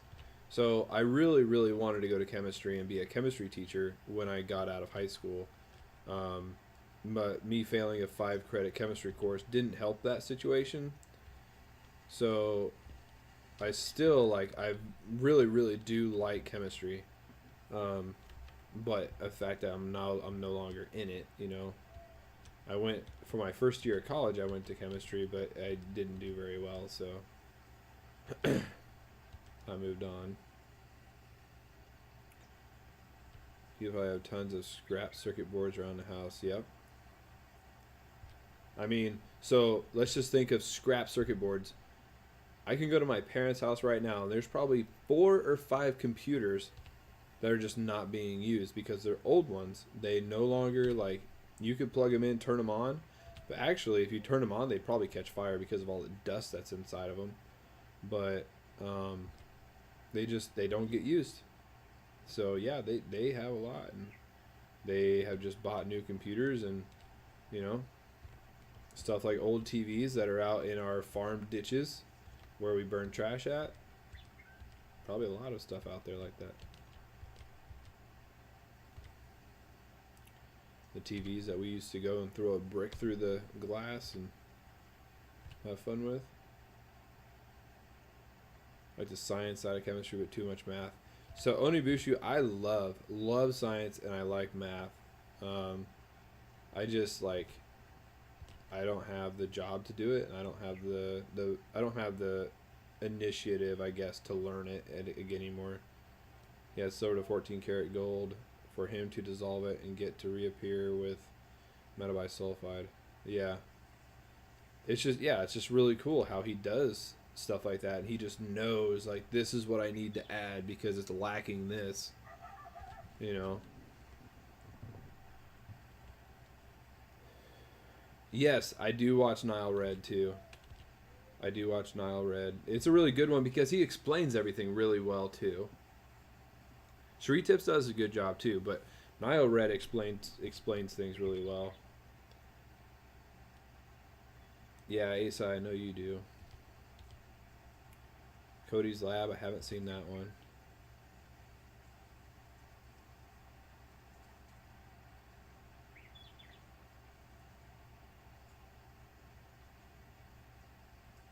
But yeah, like when I was in high school, I was a TA for chemistry, and I just wanted to be a chemistry teacher so bad. And then I went to college, and I was actually doing really well, like in chemistry itself.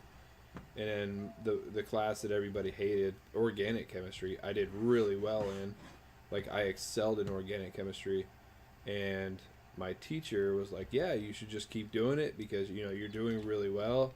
Well, I got a little too much freedom in college, and I quit going to class because nobody was checking up on me. So I just got really lazy and quit going to class, and I failed a 5 credit course. So I was getting ready to get kicked out of college if I didn't get my GPA up. So my GPA my very first semester was 0.9, and my second semester it was 3.8. So is alternate. Yeah, Nile Blue.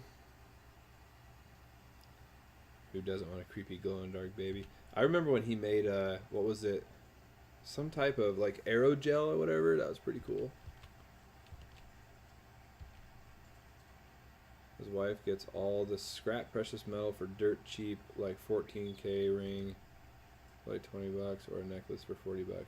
I mean, yeah. I mean that's. But you got to think about it. If you were to go to a jewelry store too, they would be doing the same thing, you know. Styrofoam and gasoline are both technically organic, right? Nice. No clue when it comes to science, chemistry, or biology. Never took those classes. Oh, nice.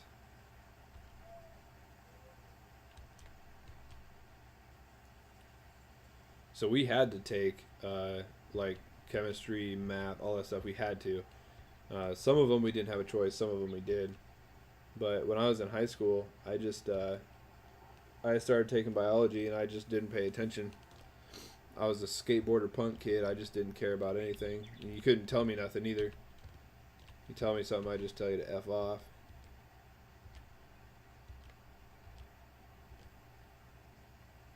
She goes to garage sales. Well, yeah, I mean, that's where you get good deals.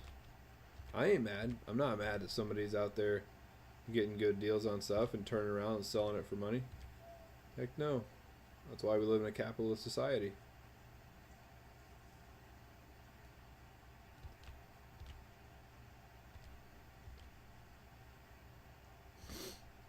We live in a capitalist society. That's their choice.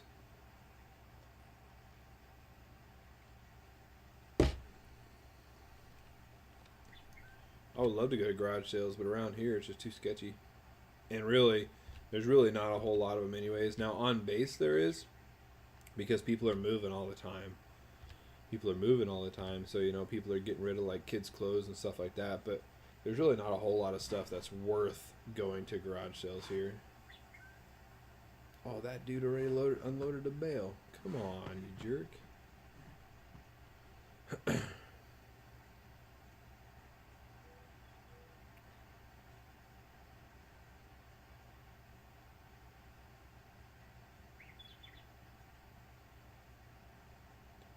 Yeah, it definitely gives him. So what I really like about his stream or his videos is when he takes the gold plated stuff and he dissolves the gold, or he dissolves the metal that's on the inside of the gold. I think that's really cool, because then all you have left is like a gold shell. I think it's really cool.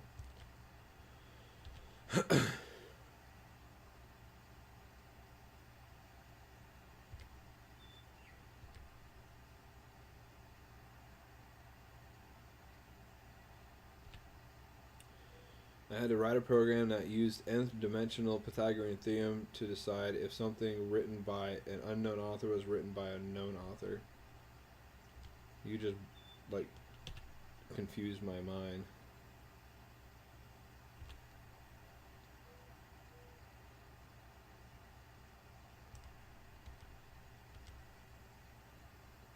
Exactly. If I'm not mistaken, uses muric acid, sulfuric acid. Yeah, that sounds familiar. Sounds about right. But a guy is so cool though, and he's like, I'm gonna take all of this, dissolve all the metal that's on the inside of it, and all I'm gonna have left is the gold. And then when he weighs it, it's literally like grams. You know, very, very little compared to the half a pound of necklaces he started with. Big list with all the different classes we could take. Only ones that were mandatory were English, math, and gym. Huh. Yeah, distilled water, because regular water has particles in it.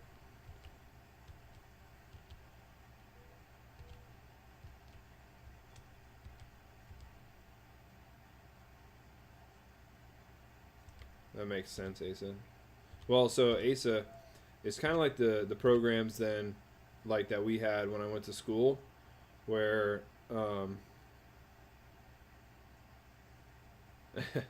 where we had to turn in our papers online and get them checked for what do you call it, plagiarism, and it would come back and be like 95% word match, or 5% word match, whatever. We were only allowed to have like, what was it, like 14 or 18 something percent match, because of like titles and stuff.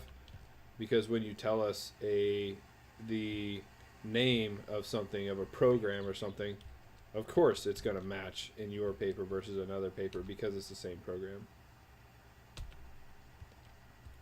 Oh my god.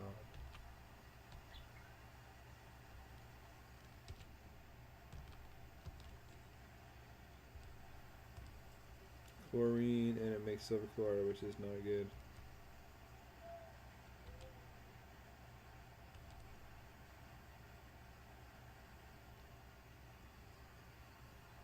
nice.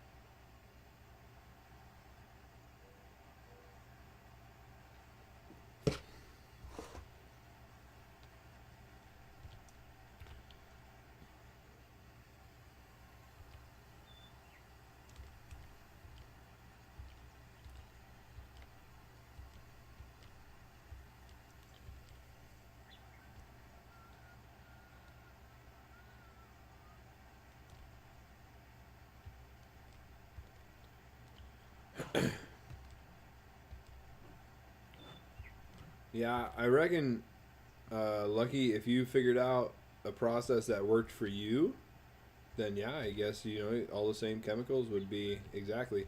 And I'm sure he leaves out steps on purpose, like most chemistry things do, so people don't try to do them at home or whatever. Now, I know he does show a lot of it, but like he also shows a lot of the precautions, like doing everything in a hood vent, all that type of stuff. And what I think is funny is that the dishes he uses are like his wife's crock pots, or his wife's ceramic bowls or whatever.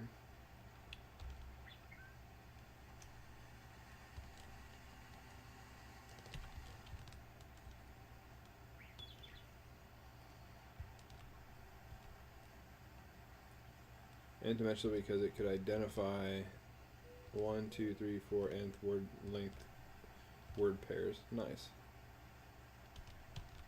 Yeah, I think it's hilarious. Like something that I would cook like chicken and rice in the oven. He's dissolving gold particles in. Like, okay. I mean, it's stupid and it works. It's not stupid, you know. Charlotte's famous bread pan. Oh man, Onibushi, that's so funny. I can't wait to go there again. It's so fun going to Rob's house. So much fun. Kai, can't wait to see Kai again. After he almost killed me, we're best friends now. I sent Kai a bag of dog treats a couple weeks ago.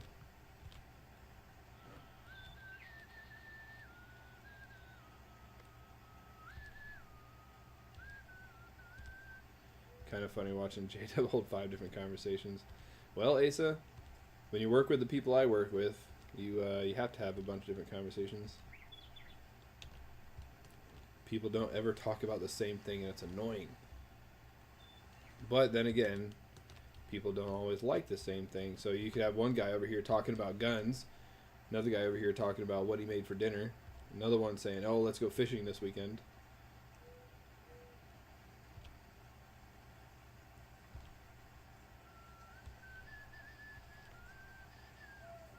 I could just ignore you guys and just farm, but I think it's more fun talking. I feel like I'm starting to have J-Dub radio right now, because I don't usually talk that much when I'm doing this game. Yeah, he could literally melt 90% coins to get the 9999 pure silver out of him. Yeah. I mean, it's cool. It's really, really cool that he can do that. I wish I had the ability to do that and the ability to set up a chemistry lab to do it, I think that would be really, really cool. Because then, think of the endless opportunities to take, like, all of my junk silver that I have, right? Turn it into a 4/9 fine bar, and then sell it on my YouTube channel. Like, that's a endless opportunity right there. That's awesome. But, whatever. So, I do have a plan to do some stuff that is going to be pretty cool channel stuff. But the bad thing is I'm only going to have a channel for another year. When I move to Germany, my channel is going to totally change. So, kind of screwed to pooch on that one. Or just kind of, not really screwed to pooch, but it's just going to be a short-lived channel because I'm going to have to change the type of channel that I'm doing when I move over there. It's going to go to, We might do silver pouring in Germany, you know, and selling poured silver bars there. You never know. And then we could start. I already had a plan to start visiting foreign countries and get like some of their silver, you know, some of their silver coins. I think would be really cool. German silver, yep. Nubs, all farming. Well, actually, Nubs, if I move to Germany, this channel has the potential to get really big. So here's the deal is, Nubs, I want to get a farming simulator league team started between me, you, and Kittle, and that way we could start competing in the leagues. Because at the end of the year, the prize is 1,500 euros, which is like, I don't know, like $1,700 or $1,650 or something like that. So you could literally win like really good money playing this game.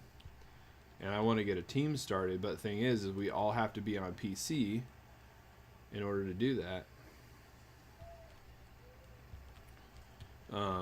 And we have to be able to practice together, and we all have to download the same game and all that stuff. Heck, teach me and I'll join. Lucky, all you gotta do is get this game on PC, and then all I gotta do is start a team. I didn't want to start a team without knowing who was going to be on it, because I think you only get to name the team one time. You know, I don't think you can change the name of the team, because when you go to log in, you have to create a team name and then a login name and password. So I didn't want to create something and then lose it or not have it really be right. I'm down. Planning on making another channel too. I know some of my followers don't dig. Yeah, and yeah, that's why I don't do it on the coin channel, is because I don't want to bother that many people with something that they don't want to watch. And if they get a notification saying, hey, JW's live right now, and next thing you know, they're like, what is this crap? You know what they're going to do? They're going to unclick the bell, or they're going to unsubscribe and say, nope, I don't want to watch that. So I don't want notifications anymore. So therefore, there goes part of my people that want to watch the coin stream. A lot of manual work if you want to win. What do you mean, for the Farming Simulator League? Constitutional Farmers. Ooh, that would be a good. I play this game, but on Xbox. See, exactly. So for Farming Simulator League, for me to play, I would have to either, one, buy an Xbox, buy a PlayStation, or I would have to get people that play it on computer, on PC, that would want to actually play in the league. Now the league looks fun. Carper, have you ever looked up the league? Because if you haven't, it looks really fun. Now it's only one game. You get 10 minutes. One field of, I want to say oats, because you have to make bales out of it. I want to say oats. And then when you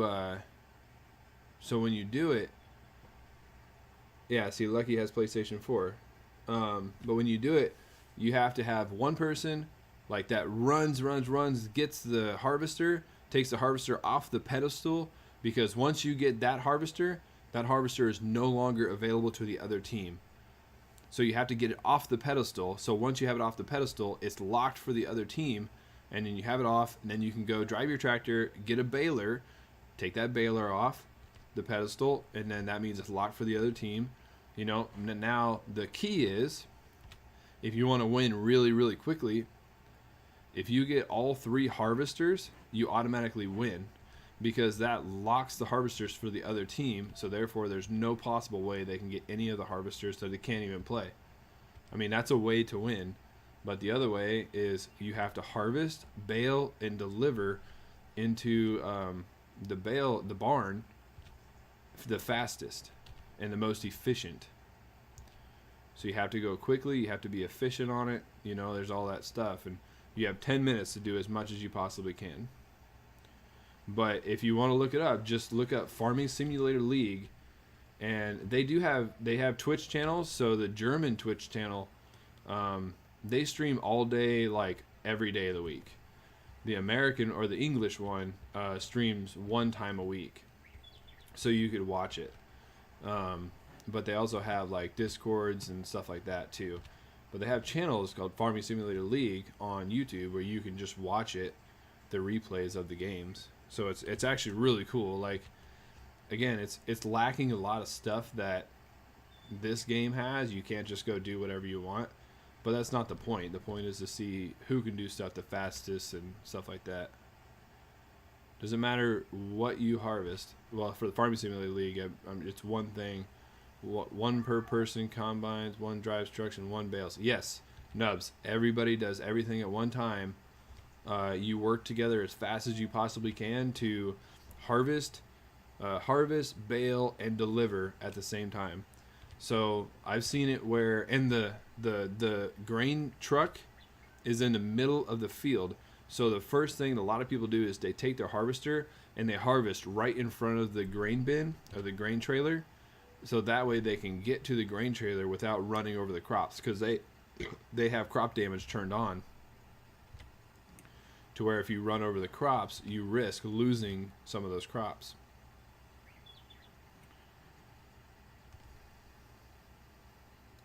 But you just have to see like who can drive what the best, and also who's smart about like where they're gonna harvest, you know, where you're gonna harvest, in what pattern are you gonna harvest, so that way the baler can just keep doing its thing, and then the guy that's picking up the bales has a smooth line to pick everything up in the right direction and stuff like that. That way it'll get him to the barn in a good smooth pattern.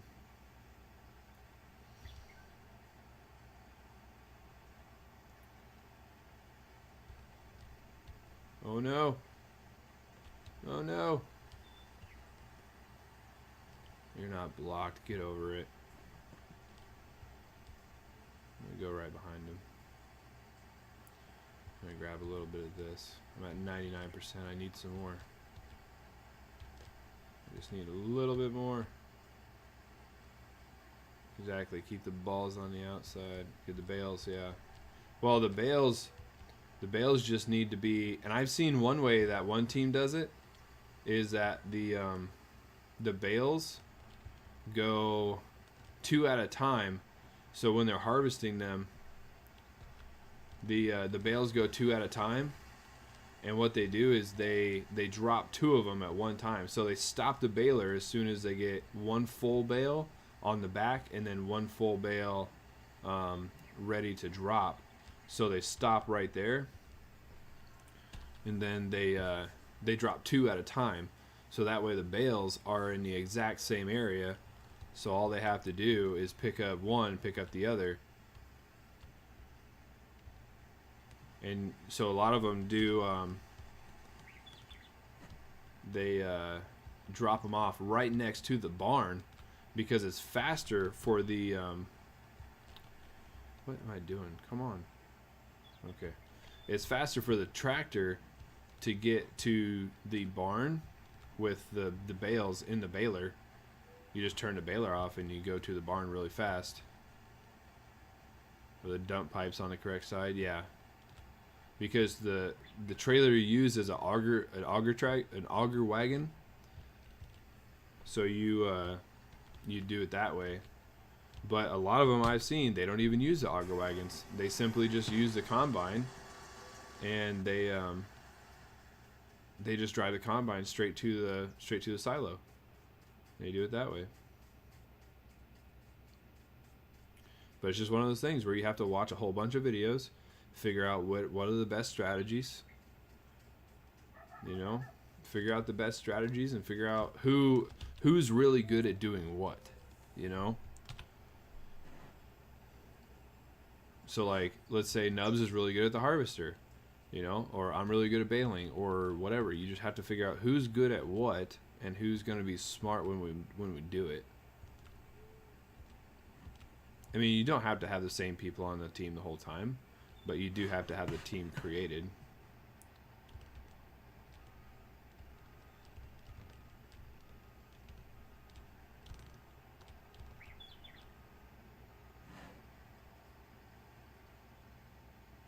So the main thing is to harvest hot crop. The main thing is to be efficient. To be efficient with the crops and harvest the most you can, create the most bales you can, and get the bales to the barn.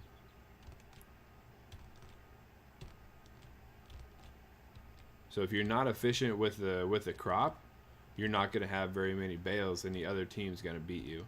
So one thing that you can do in that game is, so you have the elevators going into the barns for the bales. When you put one bale on the elevator, it slows down the elevator for the other team. But if you put too many bales on your elevator, then it starts, you're not growing the crop.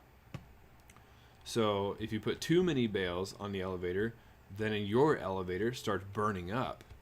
So, and if it burns up, then you lose because you can't get it in the barn anymore. Now what you can do is you can put it on the elevator to get it to the top part of the barn, or you could take it with the forks on the tractor and put it in the bottom part of the barn, which is just as quick. But I would just say go watch a bunch of videos on it, on how it works and what you have to do and everything, and then we could think about making a team.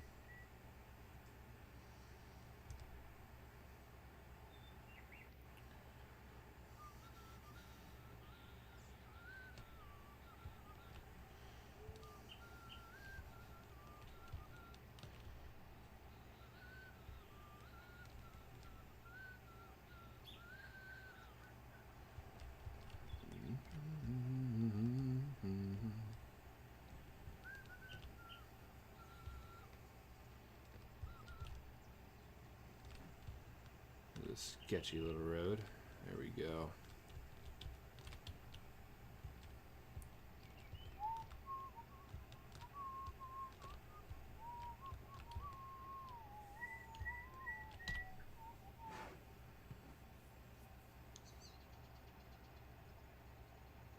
See you later, Asa.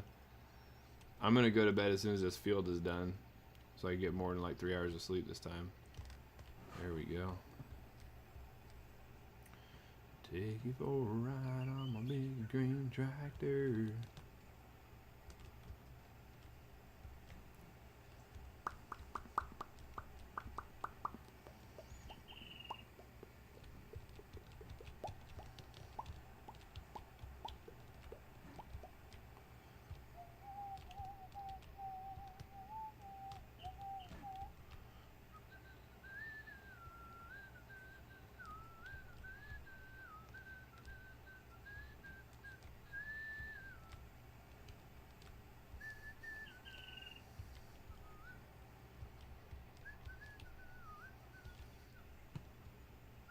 My graphics are getting a little twitchy, and that's not good.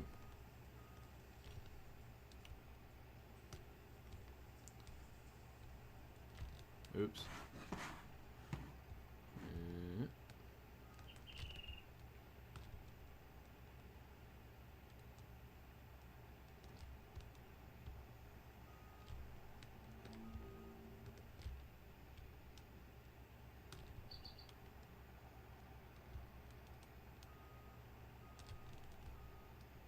There we go. Alright, let's see.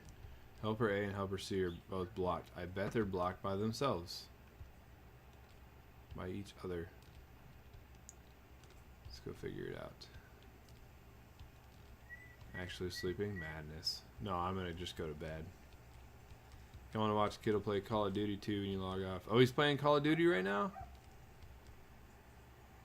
I thought he wasn't playing tonight. He said, no, I'm not going to play tonight. Maybe just because he wasn't going to farm. I'm going to practice PS4 and let you know what I'm good at. Yeah, Lucky, the thing is like, we just need to practice the Farming Simulator League 1. But I know they do scrims all the time, so scrimmages. I do know they do that a lot. But I feel like it's just like the coin community. If you're not known, if you're not known in the community, you're known in the game, they might be like, yeah, no, we have our friends playing, bro. I will see you later. Dang it, totally missed it again. Go, stupid car. Nice, I didn't know he was playing. I'm gonna have to go bother him. Just walk in there like Aunt Orta. Kiddo!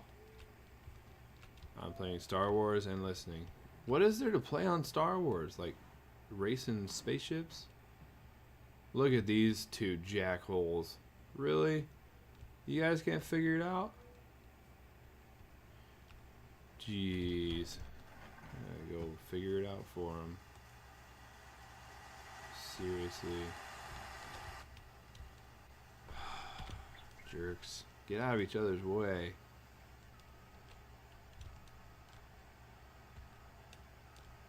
I know this thing doesn't accelerate fast enough to even like make a difference right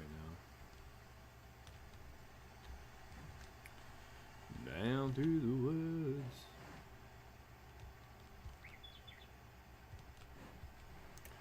Full battles of clones versus droids. I don't know what you just said. SW Battlefront, I don't really like it. I don't play games except for this one. This is the only game I've ever played.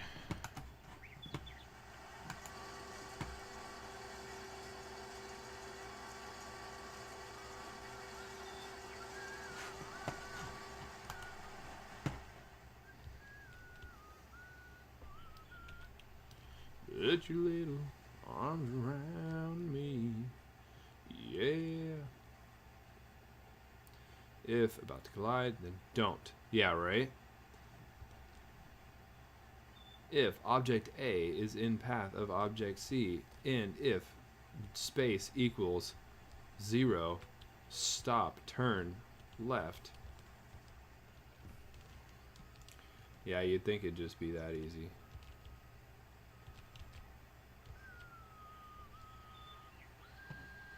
Just a little turd. Just a little guy. Alright, here we go. So we can get out. I can leave that machine there because once the contract's done, the contract's done, so it doesn't really matter. All that equipment will just be brought straight back to the place itself. So let's see here. What did it say? How much complete? Oh, contract's complete already? Ha! Well, let me go pick up this other bale then, so I can get some money off of it. That's what I'm talking about. Take you for a ride on my big green tractor. Oh, oops. These things are turning slow. I'll test out FS19 at some point. No, you won't, Alfred. Don't lie to me. It's fine. You don't have to. Where's this guy going? Dude, you're already done, bro. Where are you going? Where are you going, dude? Stop. You just ate mold? Well, was it on cheese? Lima, most molds won't hurt you. Most molds won't do anything to you. You're fine. You're just going to be more sick off of thinking you should be sick than actually being sick. Mold doesn't hurt you. I watched a few League vids. Yeah, I'm telling you, Nubs, like those things, it looks like legit looks fun to do too. Not just like, oh, this is stupid, you know, like it actually looks fun to do. Alright, here we go. Oh yeah, right into the semi-trailer, that's what I'm talking about. Yeah. 2 guys, 1 tractor, that's what I'm talking about. There we go. Blue cheese is moldy. Well, yes, it uses mold to create the cheese. I ate a popsicle, but the handle must have been dirty because the popsicle tasted musty. Wait, you ate a popsicle and had mold on it? That's weird because the popsicle should have been cold enough to not be able to create mold.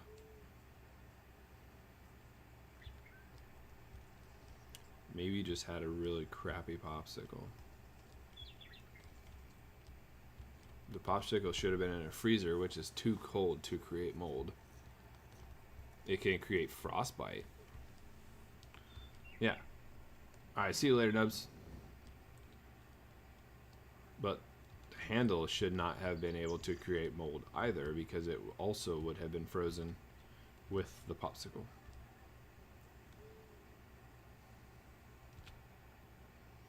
And you also should not eat the popsicle stick, just in case you didn't know.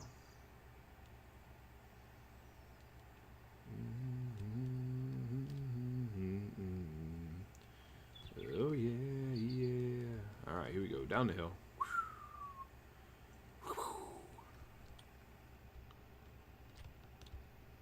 Well, if it's outside, it creates mold, then freeze the mold. So, yeah, but if it's outside long enough to create mold, it wouldn't be a popsicle, it would have melted. It easily would have melted. It would never have had a chance at life as a popsicle. I mean, it was on the handle before I put it in. It's a washable handle. Oh. Well, that's gross. You should have washed it.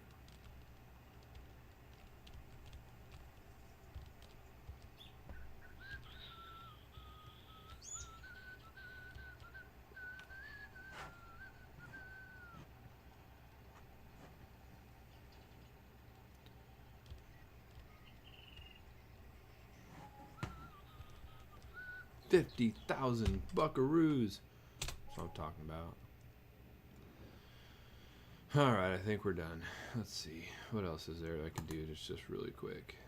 25 grand. 38 acres? That's not quick at all. Weeding, not quick. Nope. Fertilizing, nope. Nope. What's that? Nah. Alright. Let's go back. Let's go here. Let's go here. Let's save the game. They sell popsicles in pouches that are like Kool-Aid before they become... Well, yeah, those. But that's not what he was talking about. I've had those. I've been a kid before. But I'm talking about... He said popsicle that had mold on it. Even the things you're talking about, they would have no chance of having mold on them. But if he's talking about a washable handle that probably didn't get washed, then I understand that. Or maybe it has soap residue on it or something. I can understand that. Where it would actually not taste good. But, alright guys, I'm done playing for tonight. I'm going to go to bed. I will see you guys all later. Thanks for hanging out. Thanks for being up in the channel, up in the chat. Oh man, we will see you guys later. Party Pickle says, I'm back. Well, Party Pickle, I'm leaving. I'm leaving.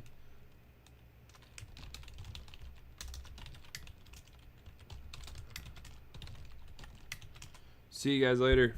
We'll talk to you tomorrow.